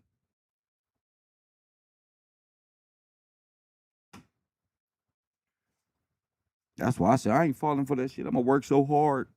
I ain't falling for no manipulation. Shit. Yeah, I'm not falling for it. And if I do, it ain't too attached to where I can be like, oh, I'm stuck with you. Hell no. Kevrow, late night with the road. Hell no, I ain't stuck with nothing. I operate on my shit. First thing women try to do is control your shit. What you doing? What you talking about? You don't want to talk about this? Oh, I hate when you talk about that. Damn. Press 1. Damn. I didn't know my shit. I didn't know I built this. Motherfucker, just random shit just to care about who gives a fuck. It's about to do the program. The like button and subscribe. I'm fucking running the program. I'm a content creator. Oh, because you feel some type of way because this really you? Oh, that's why you don't want me to talk about it, because that's why. So I got to change up. I don't want to change up my jokes. I don't want to change up my trauma release program. I don't want to change up what God has in store for me tomorrow that I don't even know. Stop trying to direct anything. And that's how I know. Good women don't try to direct no good ass nigga. Try to manipulate him.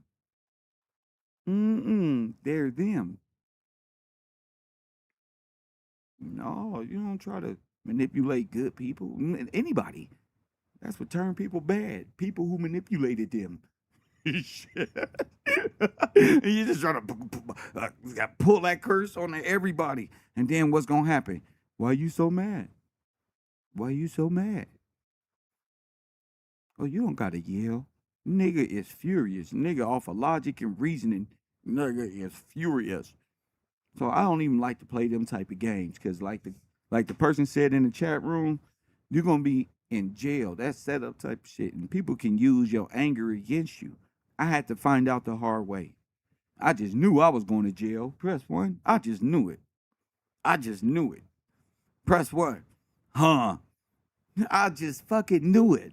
Press one. They gonna take this nigga. They finna take me to jail. Tell me I'm lying. Tell me I'm lying. What they finna do? They finna take you. They finna take me to jail.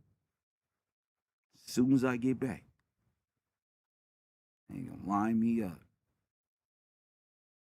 As soon as I got back, what happened? Touchdown, nigga. Hold on. I like this. Oh, let me get up out of here. I went home and ran into another situation. I pulled a Batman and got away from nigga Corella DeVille. Press I got away from Corella DeVille. You feel me? Uber pulled up, beep, beep, gone, Batman, and ran right into setup number 2. Fail safe, non-compos mentis, cop the book. You feel me? You going, nigga. I was like, I knew it. I knew the setup. I knew it was a setup. Motherfucking, I ain't even do nothing. It's a cold setup too. What you looking at, fat ass? That's one. Y'all just gonna lie this business. Set me up like this. This how this shit go down. Y'all come in guns all in my face and shit. Just fuck you, Kev. You feel me? And damn. You know, over YouTube, over Nip, press 1 for sure. Press 1 for Nip.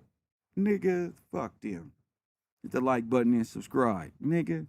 For Nip, nigga. I just thought of my chat room like, they ain't gonna believe this shit. I thought of everybody in my chat room. Press 1. Amanda said, "You not lying." Look, she know I ain't lying. Oh, took a nigga right in. Come here. Tried to call the police on me, put false accusations. That ain't the first time. I know how this shit work.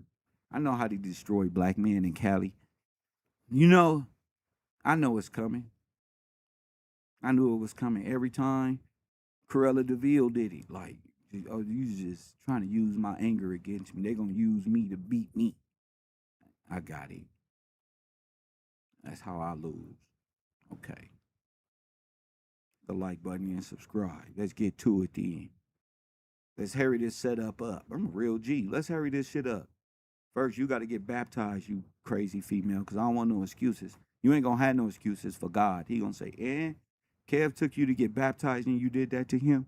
Oh, and Kev provided for your children and you didn't do nothing for him in his life. What did you do for Kevin? Nothing. Were they supporters? No. Did they put in on this? No. Did they provide a roof for me? No. Only thing they did was take from and set me up. But God is good. That's the only thing they ever did. And that's what I'm traumatized by. Women who set niggas up. So I'm not taking the trauma to be a victim. I take my trauma to make people aware for a place where people can communicate in, because that's what's important to me. My music, that's dope. But this right here, this me, this Kev. Yeah, they try to line the nigga up. Yep, all of them. Everybody was in on that shit. Yeah, I was the only one outside looking in. The whole play, it's deeper than I even said. So I don't even know why people want to come around me knowing what I've been through. Why people want to come around me and try to manipulate me like I ain't gonna see it. I seen, man, shit you can't even comprehend the way I need a person to. You know what I'm saying? So you can't heal from that. You can choose to Be a victim in a white man's world or be a victor, you know? Because if it wasn't for y'all, I wouldn't have got off parole. I ain't did nothing. I was on the run for 7 years, and they knew that. So they was hoping I was gonna get like 4 years, 5 years. They tried to Aunt Hefe me. You feel me? And you think any of these women gave a fuck? You think they ever sat down and talked to me about? Hell no. Well, certain people did. You feel me? But don't come around me pretending you my wife or you a Gillespie or something and you ain't got that in you. Yeah, I ain't never sat down with you and you up on the internet woofing with all these other people woofing. Press one and you ain't never experienced that. You don't know Kev. You ain't never set up with Kev and hollered at this shit and seen this shit transfer. You don't know me like that. They just wanted to be around me. They like my potential, but they don't understand quantum physics. They thinking physical. Press one. Yeah, that was a bar. Write that down. So no, you don't even know me. Yeah, I'm special. I'll meet you, greet you, all that. What's up? And be a right up out of there like Superman, like Batman. None of that shit holds Kev at all. Cause I realize this world and the way people think will destroy me if I'm not in control. Yeah. You're not about to lure me with no looks. You're not about to use sex. I would watch a porno and go to bed. I will type in the most baddest broad on the internet and nigga let my neurons kick in, nigga, and take my black ass to bed and wake up tomorrow and do a show. You know why? Because ain't no female finna hold that much power over me to destroy my work. And I ain't finna go pay no prostitutes. I'd rather just Palmisha, I'm going to bed. I'm not fucking with it. No, because I've experienced the worst. No, go ahead. Sex ain't the only thing I look at women as anyway. You feel me? So that's cool. Yeah, and if I want to, use a rap for you, but anything else is uncivilized. They always want to have fun on our dime. Shut up, nigga. That ain't even how you spell R. Or R. It's O-U-R. R dime. Nigga, but ain't nobody having fun on your dime. You just lying because you misspelled that word. That mean you lying. Yeah, they be want to have fun on my dime. Hit the like button. Who is you? Hit the like. Who is this nigga? Who is this? Go to sleep. We home. Our nigga. Press one. Oh, that's a female. Bro, I don't know what you is. Home run on the pillows? No, we don't do that. No, I just keep it simple, G. I was just playing in the first place. You taking this shit too far. What nigga? Who is we?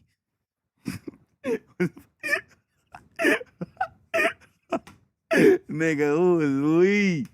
Hit the like button and super subscribe, nigga. Yeah, I go to bed. That's because I ain't got time for manipulation. I like if it's sex, then it's sex. If it's this, well, I don't listen. I ain't finna be manipulated by you.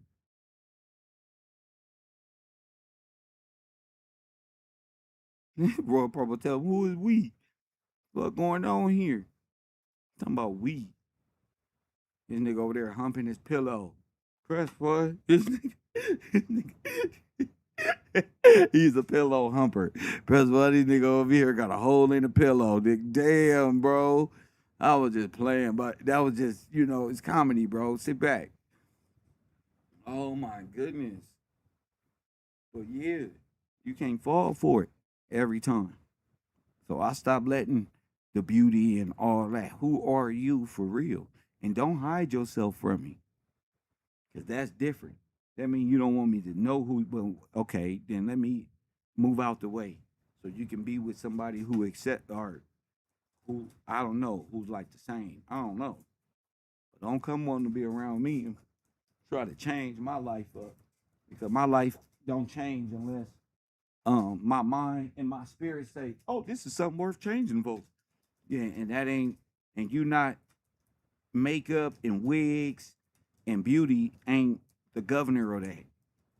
You feel me? First and foremost, nigga, you it's hard being with Kev. You got to do the basic shit. You gotta like, hey babe, grab my clothes and put them in the laundry. Hey babe, that pile right there, look, that one right there, look. Yeah, you gotta pick those up because you doing them anyway and you like to do it. No, I'm not talking to nobody who don't like to do this shit. I'm talking to those. You gonna pick? You gonna take? You see those clothes? Take those to the washing machine. The white clothes. Take the bleach. Blah, blah. Hit the like button and subscribe. Take the white clothes. Yep. This home is my fortress. This shit right here, like boom, right? I provide from you. If you need anything, let me know. In fact, here go a little something for the little shit I already know you need. That's what? In fact, well, wait, there's more. But if you need something, let me know. Press one. Don't demasculate me. Let me know. Yeah, let me know. So yeah, uh, my home got to be cleaned up. Um, I can hire somebody to clean my studio because I'll my studio be full of smoke. Shit. You don't gotta do that. You feel me? I'll just sit a little pizza in here. She'll come in there motherfucker once every 4 days, 3 days, and say once a week. Press one and give her little bread. You know, you gotta support the community, right? But yeah, man. Uh yeah, what else? Oh yeah, you gotta know how to express love by way of action. Pop, pop, pop, they gonna pop my balloon. See, they would have popped my balloon if I would have said that. You gotta know how to express love. What is one way you express love? What action do you use to express love?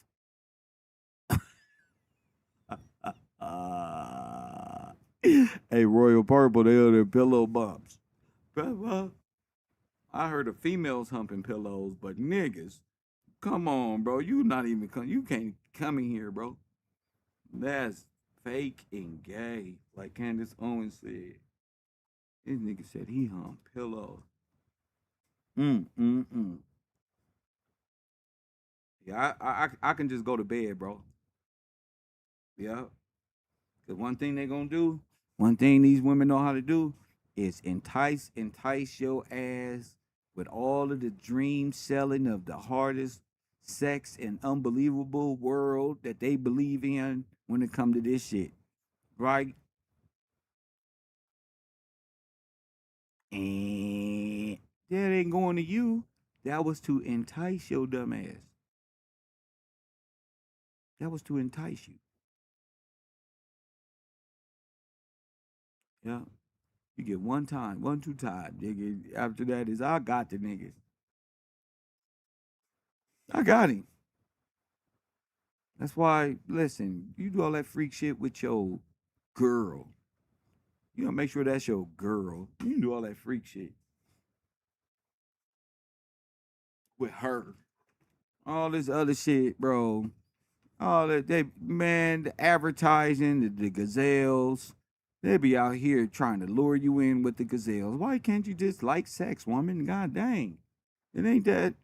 You stop trying to make it seem like you possess the worldly power of the gods or some shit. Like, boo boo. It's called back shots for a reason. This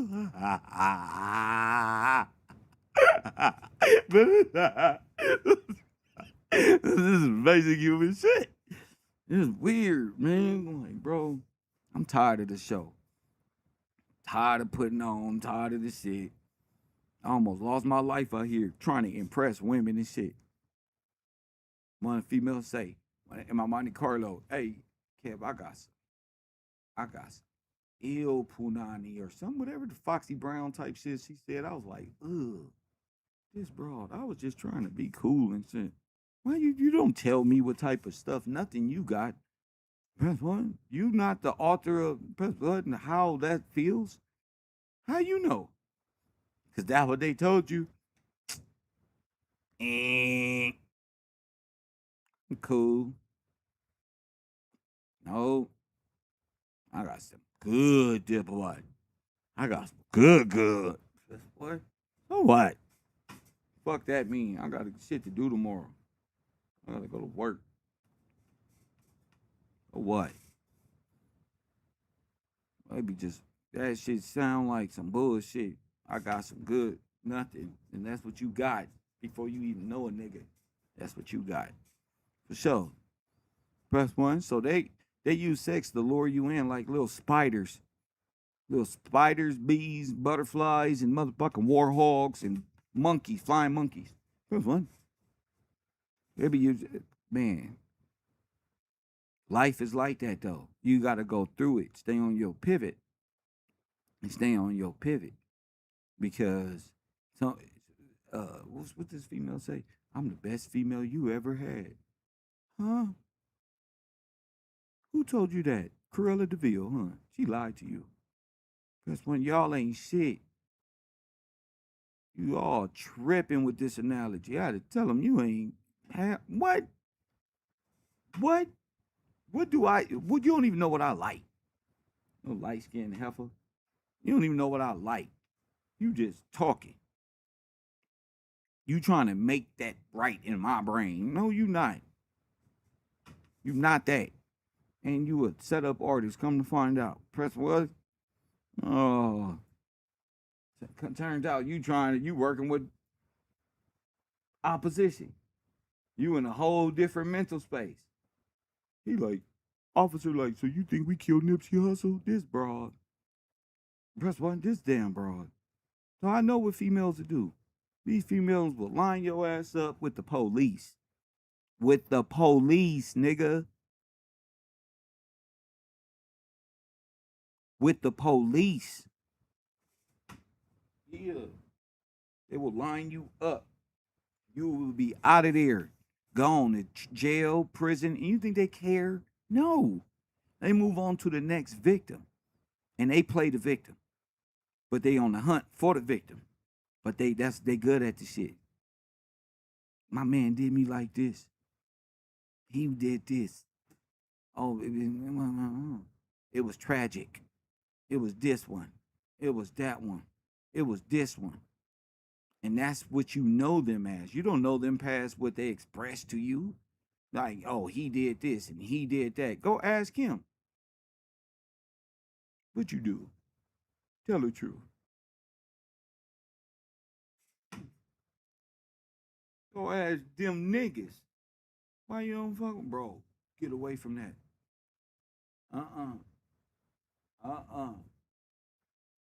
Hit the like button and subscribe. They will line you up to protect the facade. That's why I don't do it.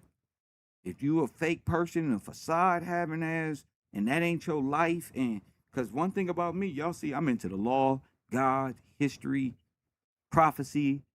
Look what I do on the internet, right? And then I got G14. I got not just the word is law, but don't do bad things. A lot of things on the way.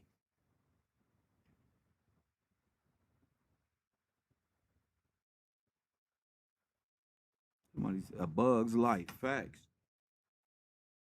I don't let people just come in my life and begin to remove people and get this causing all type of commotion. I'm not used to that.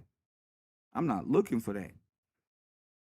They be thinking I'm looking out. I don't know what it is. It's like they want you, but you got to enter their world.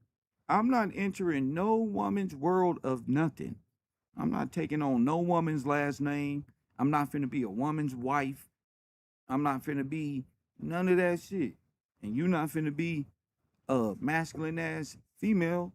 and don't know how to appease to her man either. There's rules to this shit.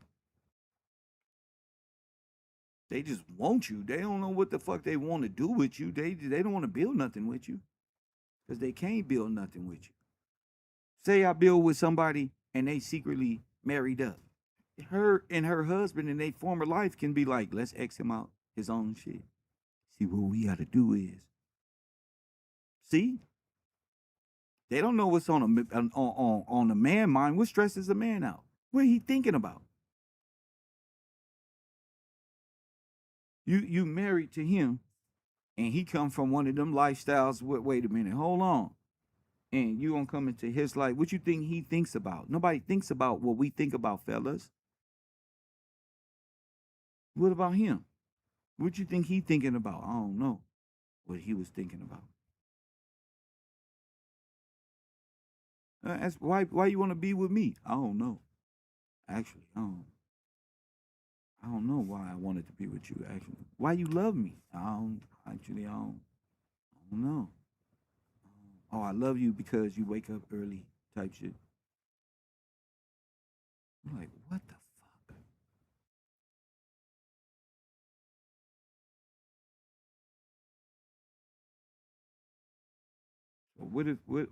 What if I think about how untrustworthy women are and say, you know, I don't trust you because you and your husband can can rob me for everything.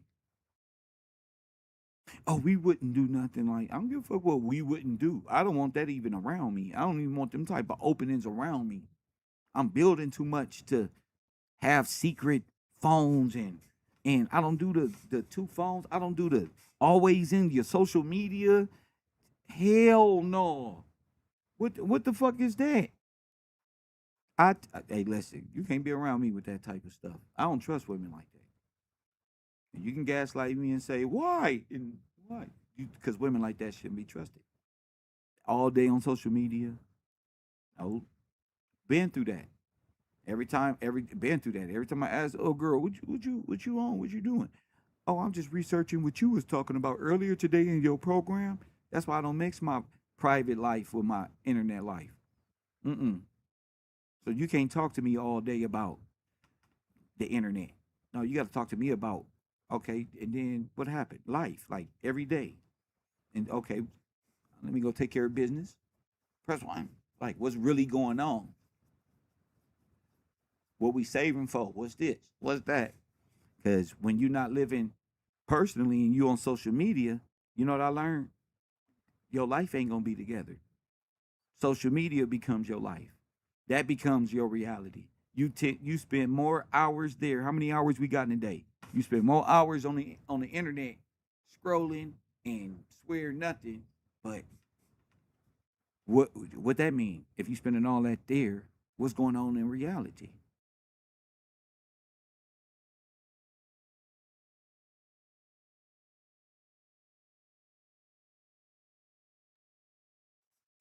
What's going on in reality? I play video games in reality. I go to work, I play my video games, I buy my food, I make sure my home is straight, I make sure I'm able to provide for a woman. You know what I'm talking about? Like building my life up, bro. I can't look Jamie Lee playing all day. I can't play all day. You can't play all day fucking around with Kev because Kev got shit to do. Reality becomes artificial. There you go. And what happens when reality becomes artificial? You get your dopamines, what? You start hiding things. We been there, right? We saw this shit come to pass. Now we just watching the aftermath. Or hiding shit. Oh, I ain't doing nothing. I ain't doing it. That shouldn't even be a part of no man's reality. They got something to do. If you creating a space where he can't trust you and he's telling you, hey, this is why I don't do this and this is why I don't date women like this, and you come into his life doing that, you manipulated your way into his life. You can't run from that. That's what y'all do. Y'all spend more time uh uh this and that and this and that and And I don't want to hear I ain't talking to nobody and all of this other shit because I don't got to hear that. I don't know who y'all date out here that y'all got to show y'all phones to. I don't even want to feel it. That's how natural your life got to be. There's no fixing your life to get to me right now. You had to already be in full effect. That don't work for me in my life. You gonna stagnate my life with your problems. Ain't that right? In the chat room, ain't you gonna give me all your problems for me to fix? And you just gonna sit there and say, why you stressed out?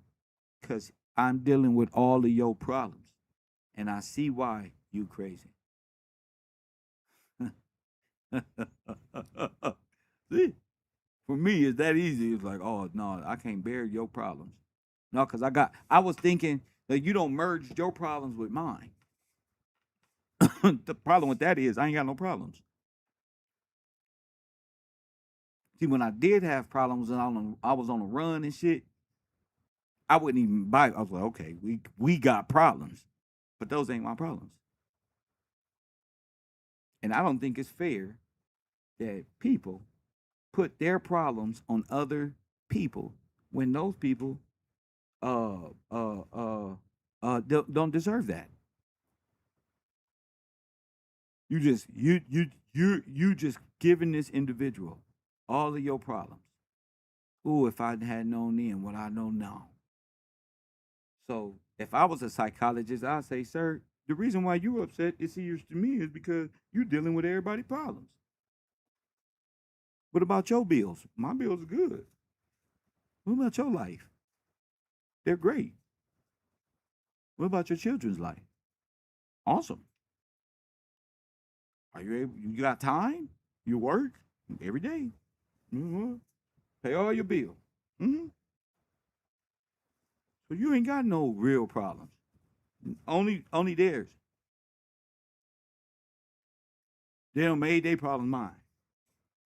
Now we stressed out. They cool though. And they put their feet up once Kev. It's on autopilot now.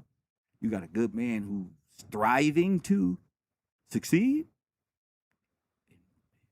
Oh, you just give him all your problems and he gonna correct all. He gonna pay for it all. And not even know it. Press one. You give him your problems. And he gonna take care of your problems. Now to me, that's wrong, man. That's selfish. That's a lot of things. And I need women help. What is that? I mean, what the fuck is that? I need help. Understanding. Why? Why? Why?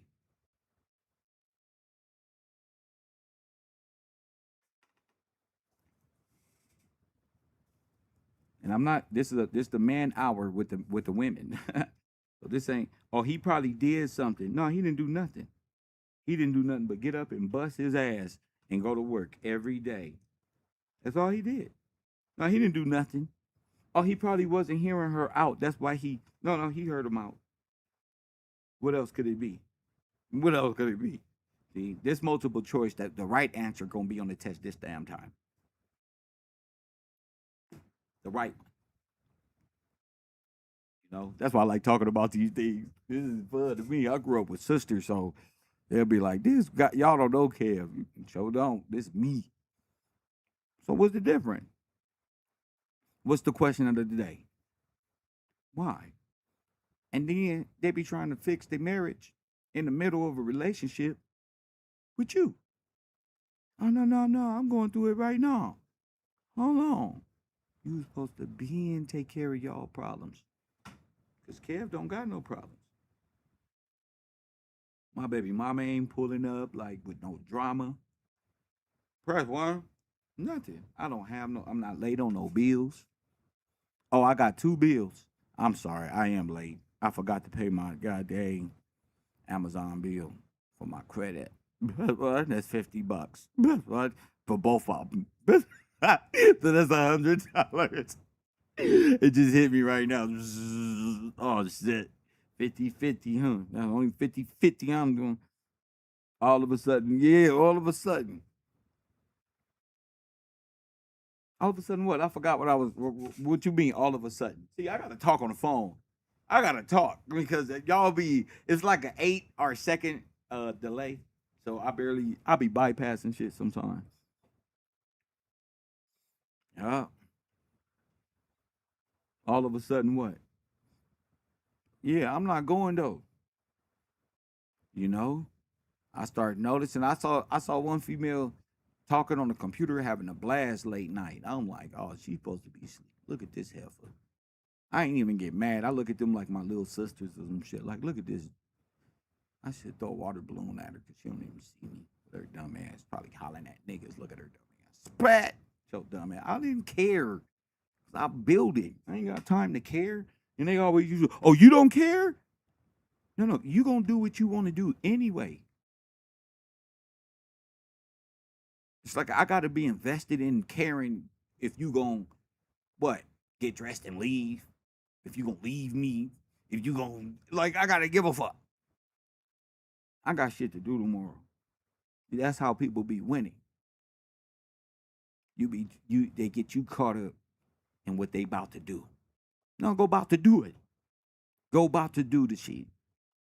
That's how y'all work and operate. Go about to do it. Oh, I got it. I got niggas with Bentleys and you got niggas with Bentleys. You talking to me who pay your bills. You stupid as hell. Okay, that's out. Tell them niggas with the Bentleys, cause I need help. Cause you struggling here. Press one, you had no food in the refrigerator. The only food that was in there was what Kev brought.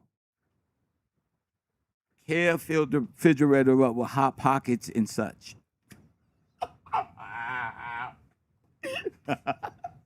That's Kev with the bread. That's Kev with the popsicles for the kids. That's Kev. Them ain't even his. That's Kev with the pizza.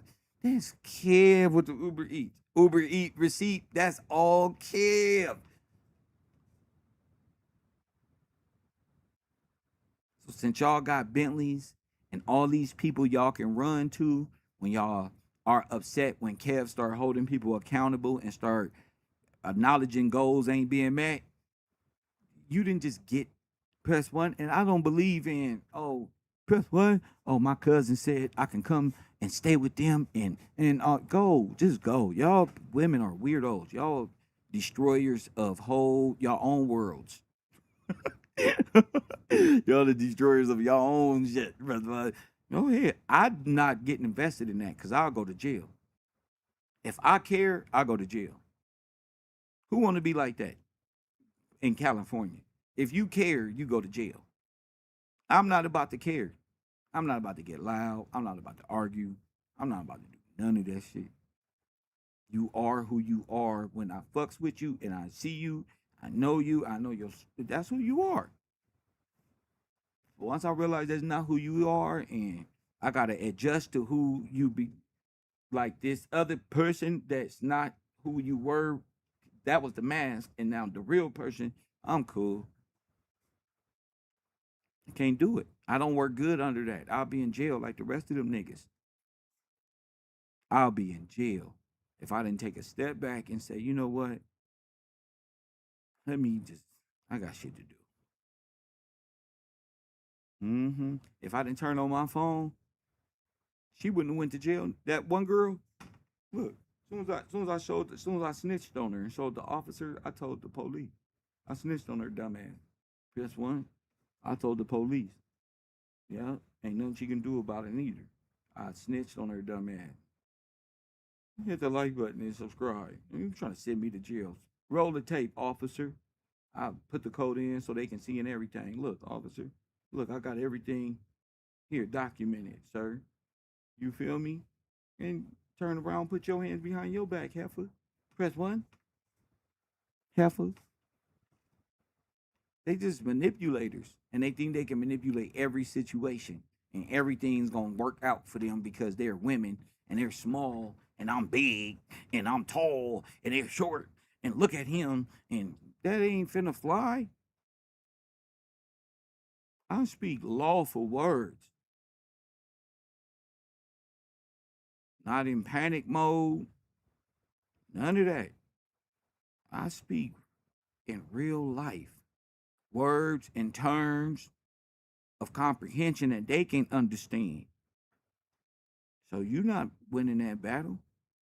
In fact, Kev might have to help you out of the battle you trying to line him up in. He might have to just.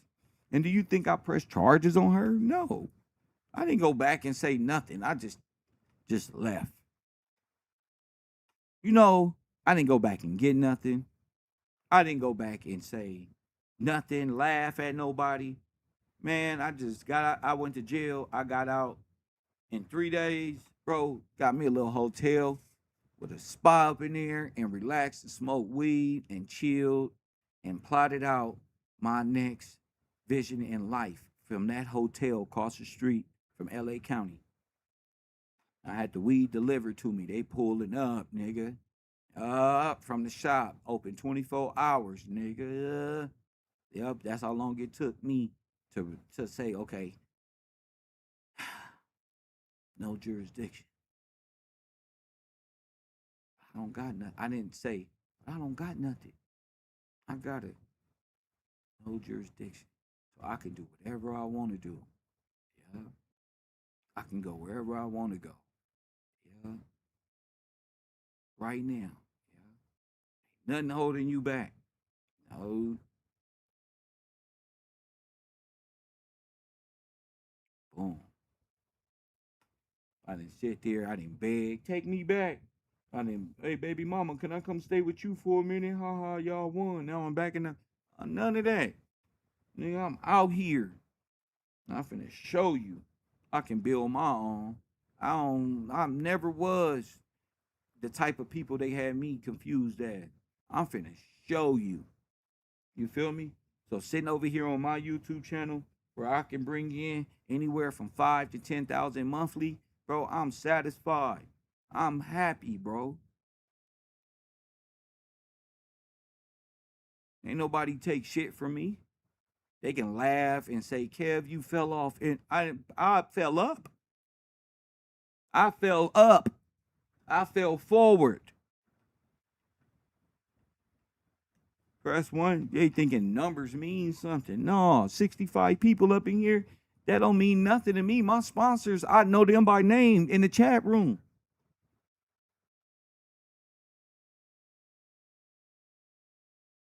I lost everything.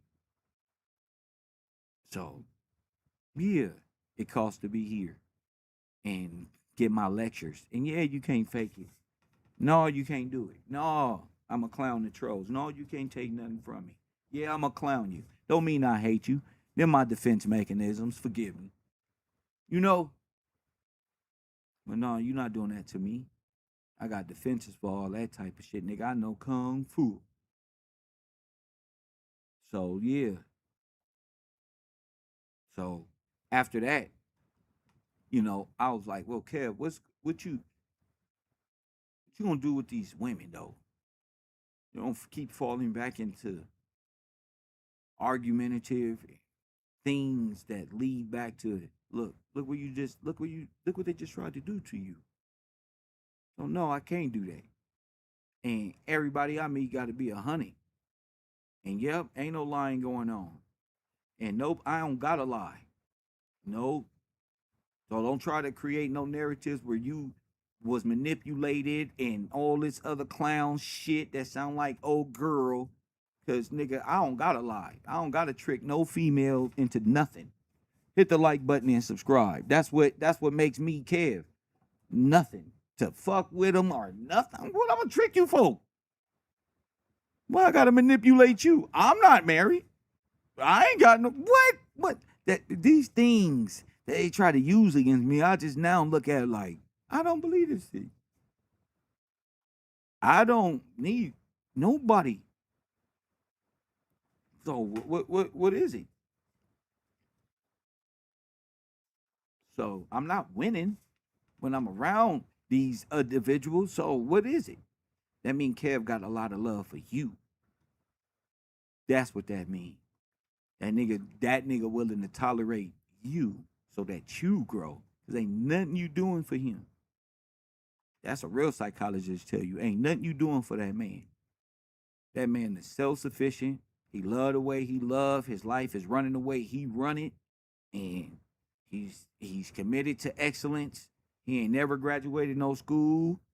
Man, he deserve every penny he get.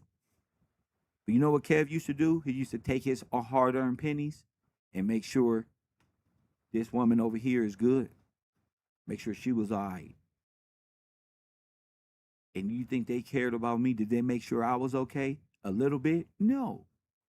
I had to eat that.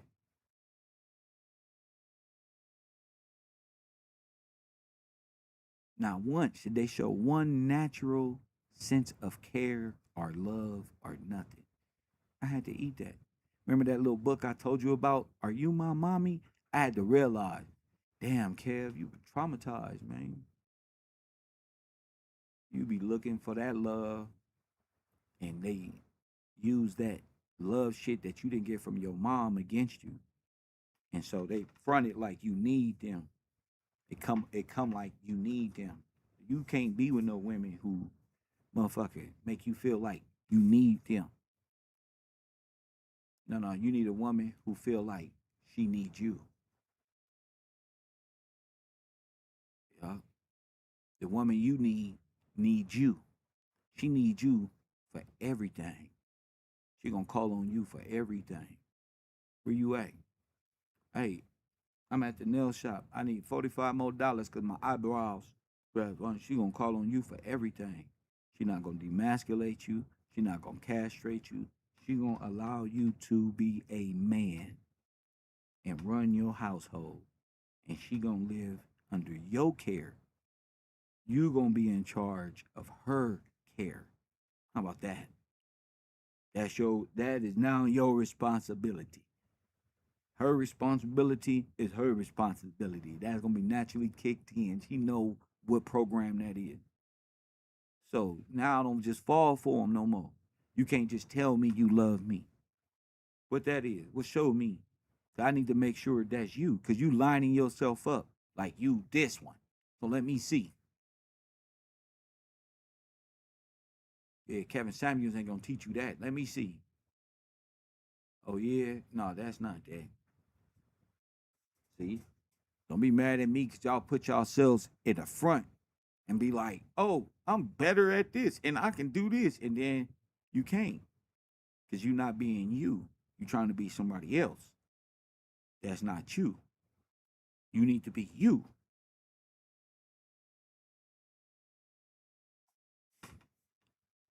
Kevrow. You need to be you. Trying to be other people. You got natural gifts and talents inside of you. You need to bring them out. If not, just keep mimicking. Ain't nobody gonna mimic me. Ain't nobody. You can try, but you ain't finna be around me and mimicking and trying to be and all this extra shit. Seen it before. Seen it before. So when I ask what's love and you can't explain it to me, or not just what's love, because that's too vague. Um, what are your act? You know, they say, what is your love language? What actions do you take that you consider love, to your man? I want a real explanation because I'm a smart individual and I can comprehend words, and I like to feel the meaning of words behind when a woman speaks. So speak. Why me? So you can't even look me in my eyes and say why me. So don't think that you can love me. I'm gonna fall for these tricks or none anything like that. Don't do it. Don't try to be what's that the love of a nigga life if you don't even know what that consists of. If that's hard for you to be.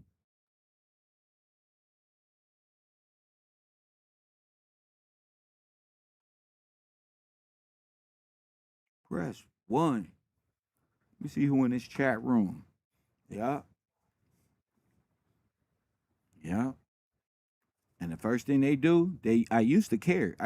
Is threaten to leave me until I was like, wait a minute, I do way too much. I'm invested too much in you. Well, you think you can just walk out and this ain't no marriage? Walk. I don't lost everything, but you can't take this though. That's the thing. Yeah, that ain't happening no more. I left all that. What the weekend say? I left it all behind, baby, and I didn't mean no harm. Ooh yeah, press one. Yeah, that's just care. No, keep it, keep it, keep them attitudes, keep them smart mouths, keep that masculine energy. I wish that I would have received the better part of individual and not get the worst part of individuals because I'm at my best. Hit the like button. Now what? Don't come around me if you not your best. Cause I'm not taking on no problems. Not from you not my wife or nothing. No, I'm not taking on your problems. This ain't no motherfucking prostitution deal or none of that shit. I'm not being tricked into nothing. If I got you, I got you. But that don't come with just knowing me. Yeah, that don't just come. And if you came in my life and you got that instantly and you fucked that up, that's on you. You got that. Like that nigga taking care of you. You ain't even his wife? Nigga got you? You fucked that up? Oh, something wrong with you. Not him. Something wrong with you. You fucked that up. I don't seen it before. I come from the hood. I don't seen that shit.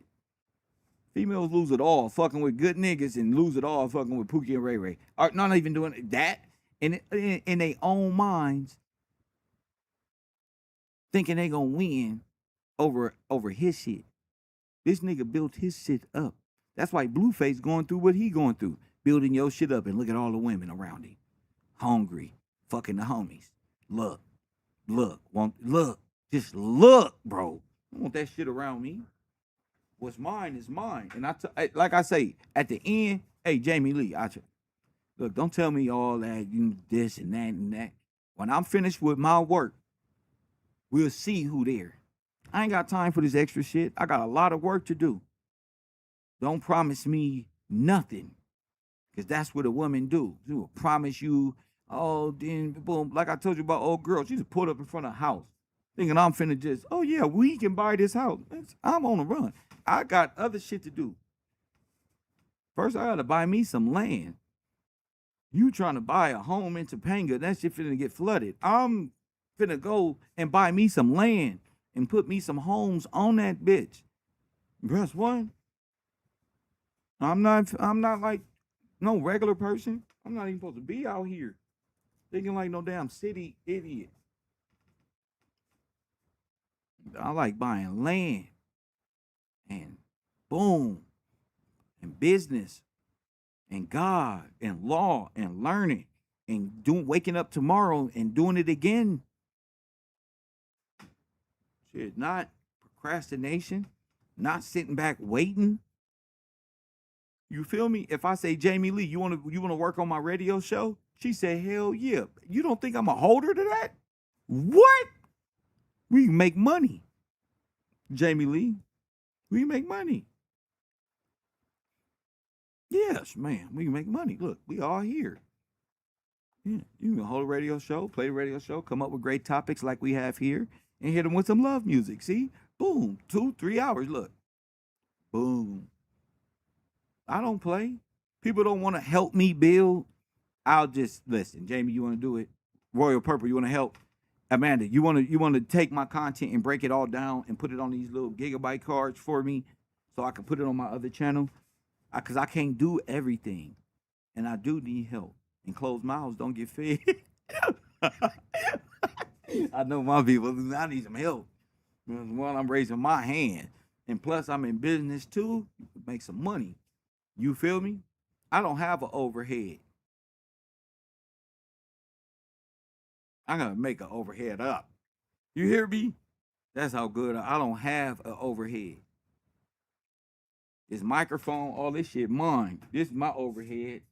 On all this shit running on my generator.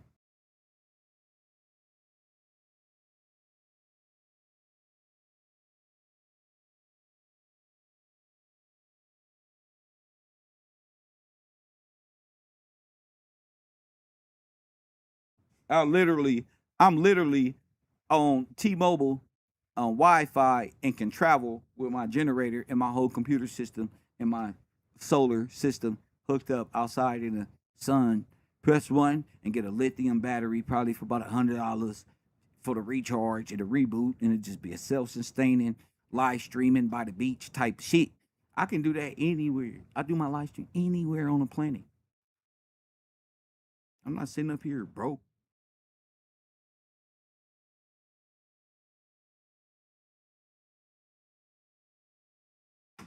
I do my live stream, my teachings, my lectures. I just need help. I need help organizing it. I ain't even gonna lie.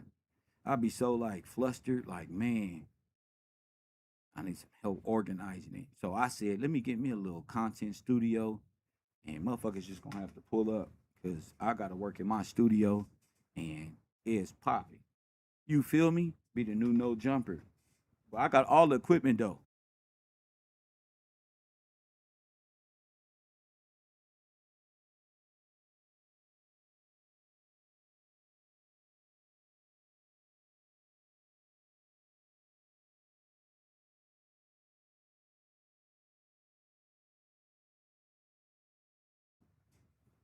Yeah, it work smarter, not harder. Yeah. And I figure, you know what I'm saying? We hear it all the time. Why not just create something we all benefit from, we all get paid, and we all become a part of if that's what you want to do. I can't sit and wait. I got to ask you, can you do this? And if you say yeah, then I can help you and build up whatever you need. You need a laptop, you need a microphone with what you I probably already got it. What you need. You feel me? Kevrow will ship get Amazon will ship you a pre-owned what I got a HP. I got a pre-owned HP, y'all. That's what I stream off of. All everything I got, I got from this small laptop. Press one. So if you hear me talking about buying a home or looking for a home or looking for land, remember he did all that from a little pre-owned HP computer with a $60 cab. Press one.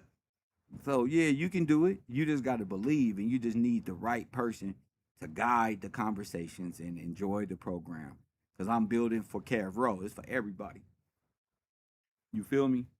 I'm just trying to be better. I ain't trying to force nobody to help me or nothing. I don't want to overbelieve in nothing. If a person said I can help you and they didn't, that's on them. Press one. That's on them. I can't wait in life because again, you know, when we at work, you can't spend all day on social media unless you work for no jumper, unless we getting paid, right? So why don't we just get paid to blog or be on social media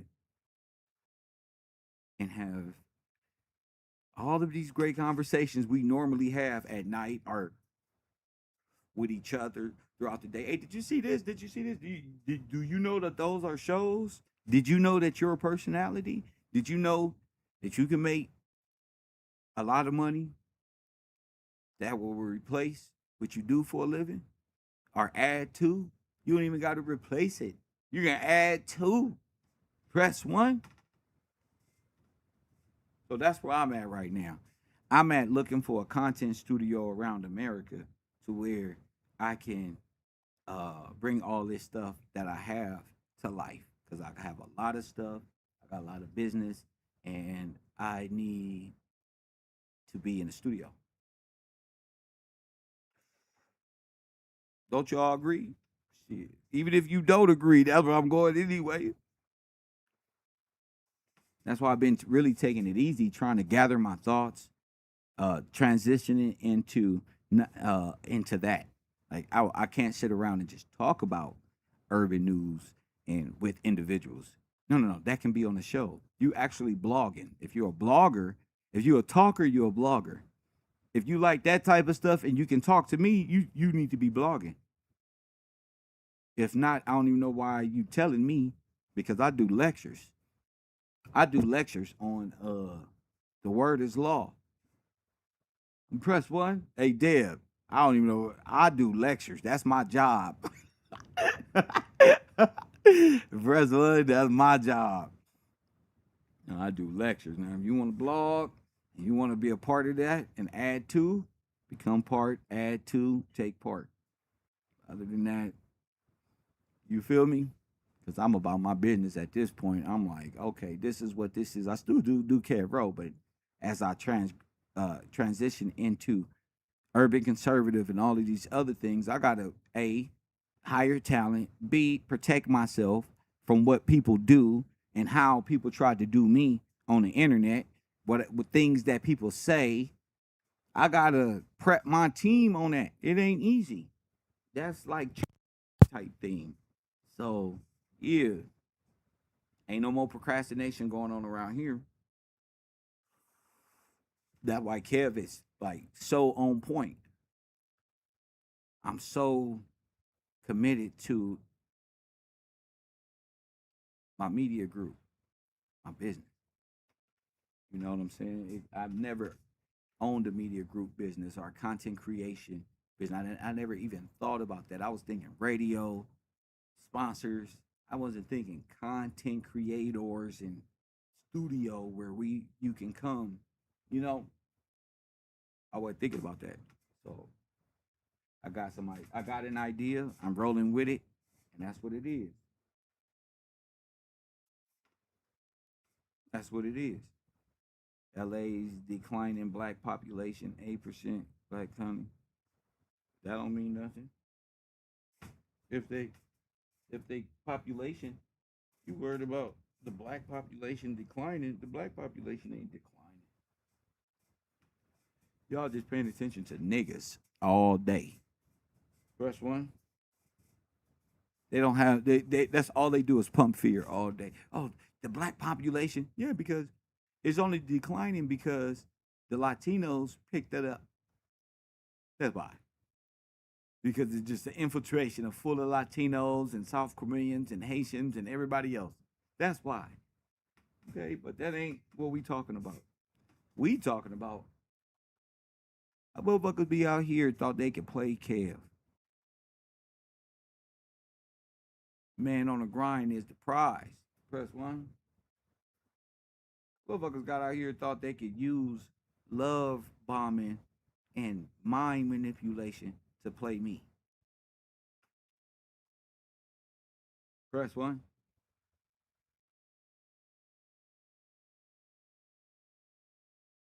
And the women that's being used are not women at all. They just super hyper masculine ass females who hate men. Press one, but somehow love me. Fuck that. Fuck that. Forget all that. Them females never knew what love even was at all. No, literally. I can look at them and tell. I can look how people spend their time, what they think about, where their mind is when they speak. What is it consistently on? I can tell. I can tell when people need me to talk about this and want me to stay confused and don't want me to talk about something else that I want to talk about. I know when people trying to lead me. Nobody lead me. I'm CEO of my own company that I'm now building up.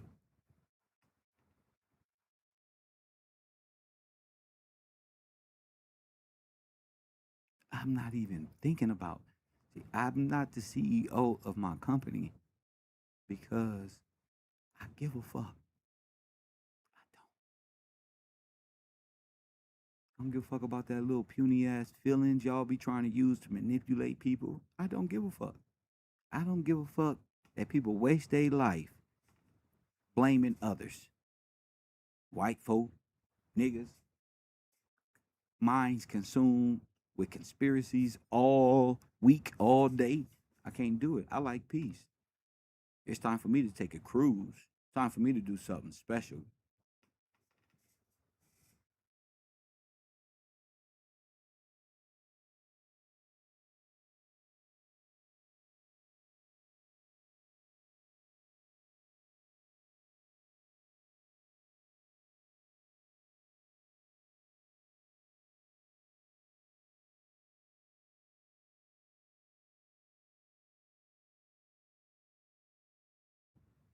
Yeah. Yeah. I don't even like sleeping in the nighttime. I like being up. I can use this time to travel and be like, you know what, motherfucker, I'm gone. Where you going? I don't know. I'm finna look on JetBlue. Press one. I'm finna look on there. Today, yeah, it's always expensive. It better not be on Hopper. What about 2 in the morning? Who knows? nigga may get a hopper. Nigga may get a nigga. This is a bus system to me. It's nothing. I don't have them type of restrictions. I gotta be somewhere tomorrow. They gonna miss me and all that. I don't got that. Ain't nobody gonna miss me. They don't even know me. They don't even know me. You see? Yeah, well deserved, sir. Yeah, they don't even know me though. Yeah, I'm gonna take me a vacation. I think I'm gonna go. Hey B, I'm gonna go to Texas to see what's down there, bro. I gotta do something else.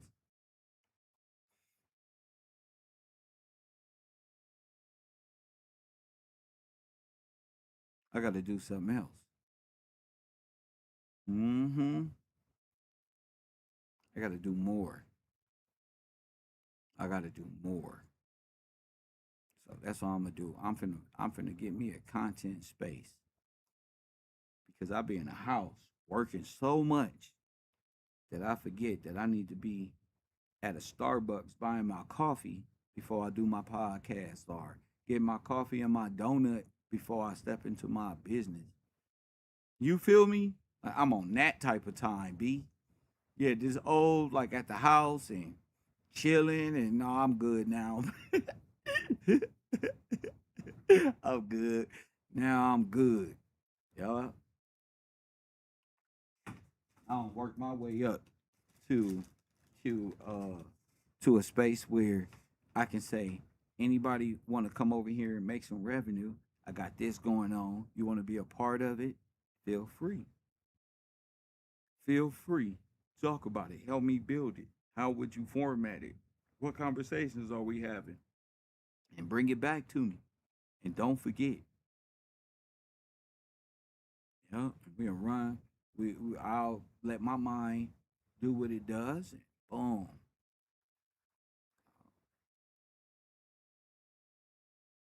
That's the thing, Jamie. They don't want to do that. They don't want to help me. See, that's helping me build it right there.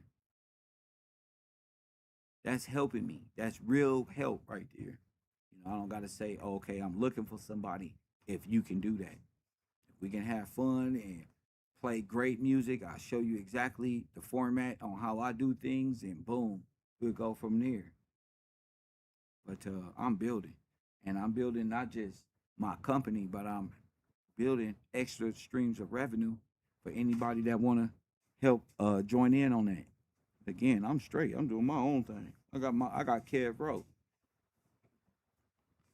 but I do got time to help. There is 24 hours in a day, and we're gonna be talking more on these relationships because that's fun to me. And we're gonna be getting calls too, and women and men, but real calls. I'm not going for just trying to be seen type of call. I'm talking about real calls that's from real individuals, straight up.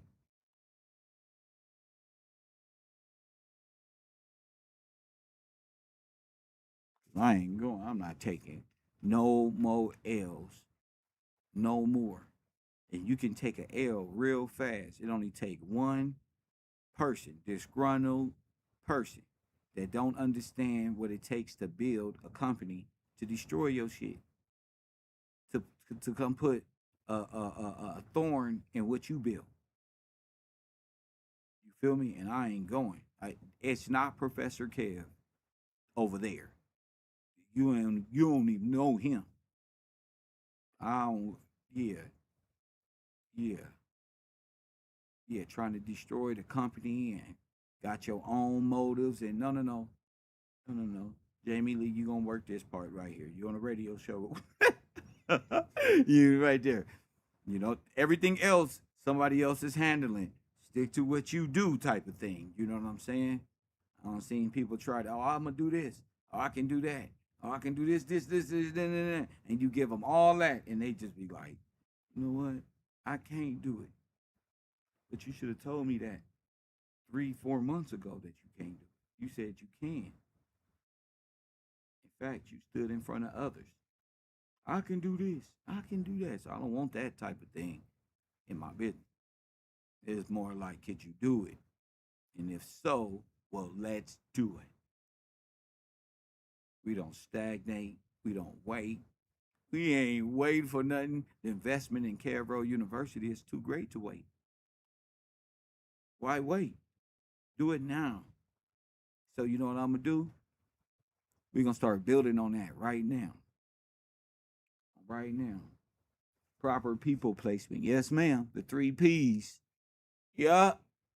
Yeah. You like where I fit in. I fit in right here. Kevrow University. Where you fit in. Who are you? It's about the you, right? So you can't say, hey, Jamie Lee, they can't say, oh, I can't do that. Yes, you can. Everybody know Kev said everybody got to participate. So we'll find your place. It's business time. Don't wait. Don't wait till Kev start a business doing what we said we was gonna do, and then you become a problem. Don't do that. This is real. Yep. When I wake up in the morning, I really do Kevrow University. And then I'm moving on to the Coffee and Kush morning program. You got 5, 6, 7. That means 10, 11, 12, midday, East Coast time, Kev will be on.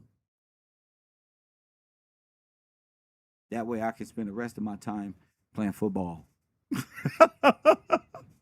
The rest of my time I'm just planning for the next show, of course. Yeah. The you causes each person, the you cause each person, oh, the you, because each person is unique. Well said. Yeah. So I'm the first talent, right, in my company. I'm signed to my company. You, no matter how big a company is out there, they cannot remove me, disattach me, and just say, Kev, we want to offer you something like Gilly, what? Like Gilly or Wallow. Nah, you got to go holler at them over there.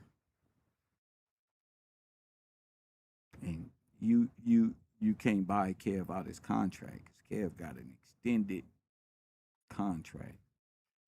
But there are ways that you can use his time on his own time, not our company time.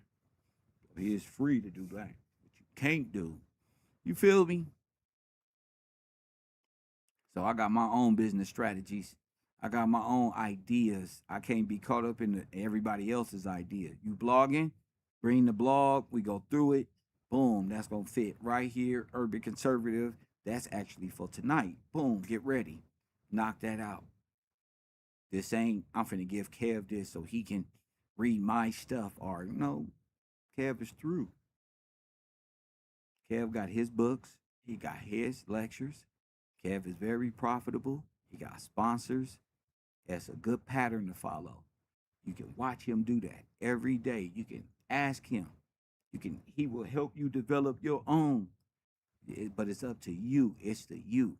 So if you need help, all you got to do is ask, because somebody like Kev is always in the studio willing to help somebody. Kev, I don't got a microphone. Kev got microphones. He already bought microphones because he thought people was gonna join his podcast with him. Kev, I need laptop. Kev got the laptops. And if you need a personal laptop, you get one sent to you on Amazon. Boom. Send you the other power, phantom power, connect the microphone up, show you how to do OBS. You FaceTime call me, I'll show you how to do everything. I don't even gotta be there. I'll show you. Like I showed Hassan Campbell. You see Hassan Campbell? I showed him. I took 2, 3 hours and told his wife to pull out her notebooks. Like I tell y'all, and look, he a millionaire. He got more money than me. He got more money than all of them. There was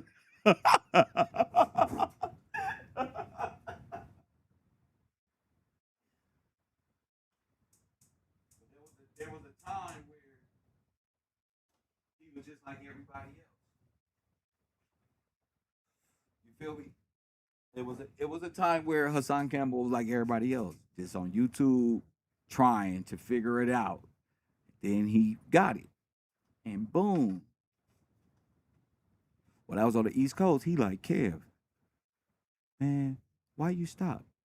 I mean, I just got bored. Man, what you need to do is blah blah blah blah blah blah. So he shot it back at me, right? I just looked at him like, yo, that was dope, bro. That's right. You right. I need to get back to my little format. I ain't gonna tell you exactly what format, but yeah, look at what I got, bro. You man, get back to your format.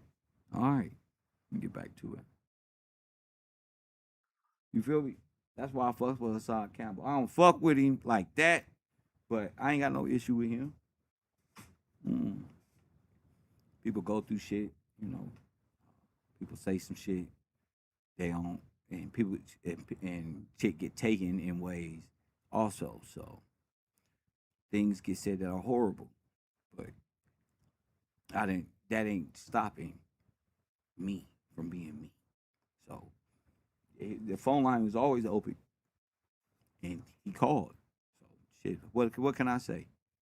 No, f you. I'm reading the Bible. It says, "If my enemies want peace, give them peace." If you want something to eat, give them something to eat. You feel me? You may turn your enemy into a friend. Now that is power. Press one. That's power, but not the type of power like. Well, yeah, that type of power. It is that type of power. You feel it. The right decision power, right path power, God power. You feel me? God willing power. You know? All right. Power you can be at peace with. So, yeah. Yeah. So, all these questions, you can ask me these questions, Jamie Lee. Hey, Kev, didn't you know? Boom, boom, boom. Boom. That's algorithm shit. That's one. We'll have Amanda clip that up. She'll put that in the program. Boom. Look. Zim. Boom. Chop them up. That's 10 videos. That's 10 movies. That's all business. Throw that over there. I'll put that on company TikTok, Facebook, Instagram. Now turn that one revenue into 5. And let's keep growing. That's how social media works. You turn one piece of. I've been working in one. I'm not on TikTok. I don't have any of my work on Deb. If I put my work on TikTok, would I be profitable? Yes. I just need help. You feel me? I don't know all that. You know, then you got to be there. So the people who said they was gonna help me can't. So I'm asking for help. You know, so if it's on TikTok and stuff, and you can help me with that stuff, get up with me. It's 11:18 Cali time, and I want y'all to know we having these conversations late night with the row. Everybody get them some rest. I ain't going to sleep no time soon. I'm actually moving things up out of here because I won't be in Cali too long to live. Like I'll be in Cali, but not to like live. Just be all business. You feel me? Y'all see the system falling. Y'all see whacking them. Krishan, Blueface, all these people caught up. Hey, it's the fall going on, and I don't want to even be, unless it's building content. I don't even want to be around thinking about that because that's dead. That whole community flop. So yeah, get up with me, Jamie, Amanda, Royal Purple, Force Glory out there somewhere, and whoever else want to be a part of that. and maybe you want to be a part of Kevrow and do teachings over there. You can get up with me, and maybe you can read lectures as well and do oral presentations and stand up before the class, which means just read your work and let us hear your input in these matters that we talk about at Kevrow University. But late night with the road, coffee and Kush TV, late night with the road, that's popping. Hopefully we can build that into a great radio program, like Jamie Lee said, and take it from there. You feel me? But hey, more conversations about men, women, trauma, motherfucking gaslighters, narcissistic, and motherfucking what's love, all that much more every night right here, Coffee and Kush TV. And starting tomorrow, I will be doing reactions to these questions. So you may see your favorite relationship guru on the show off of TikTok or Instagram, and we'll present the question to not just my team, but to the audience. And let me know what y'all think about these things. Don't do bad things is coming. That's our crime show, G14 crime show. That's all that is. And if y'all into that type of stuff, crime shows and dumb criminals and people who steal from Walmart and like a good laugh, tune in. That's me. That's me. That's because I think it's silly. It's something that I watch almost every day, and I just laugh. And I want to be online doing it because it's content. Kevrow. And as always, fam, I holla.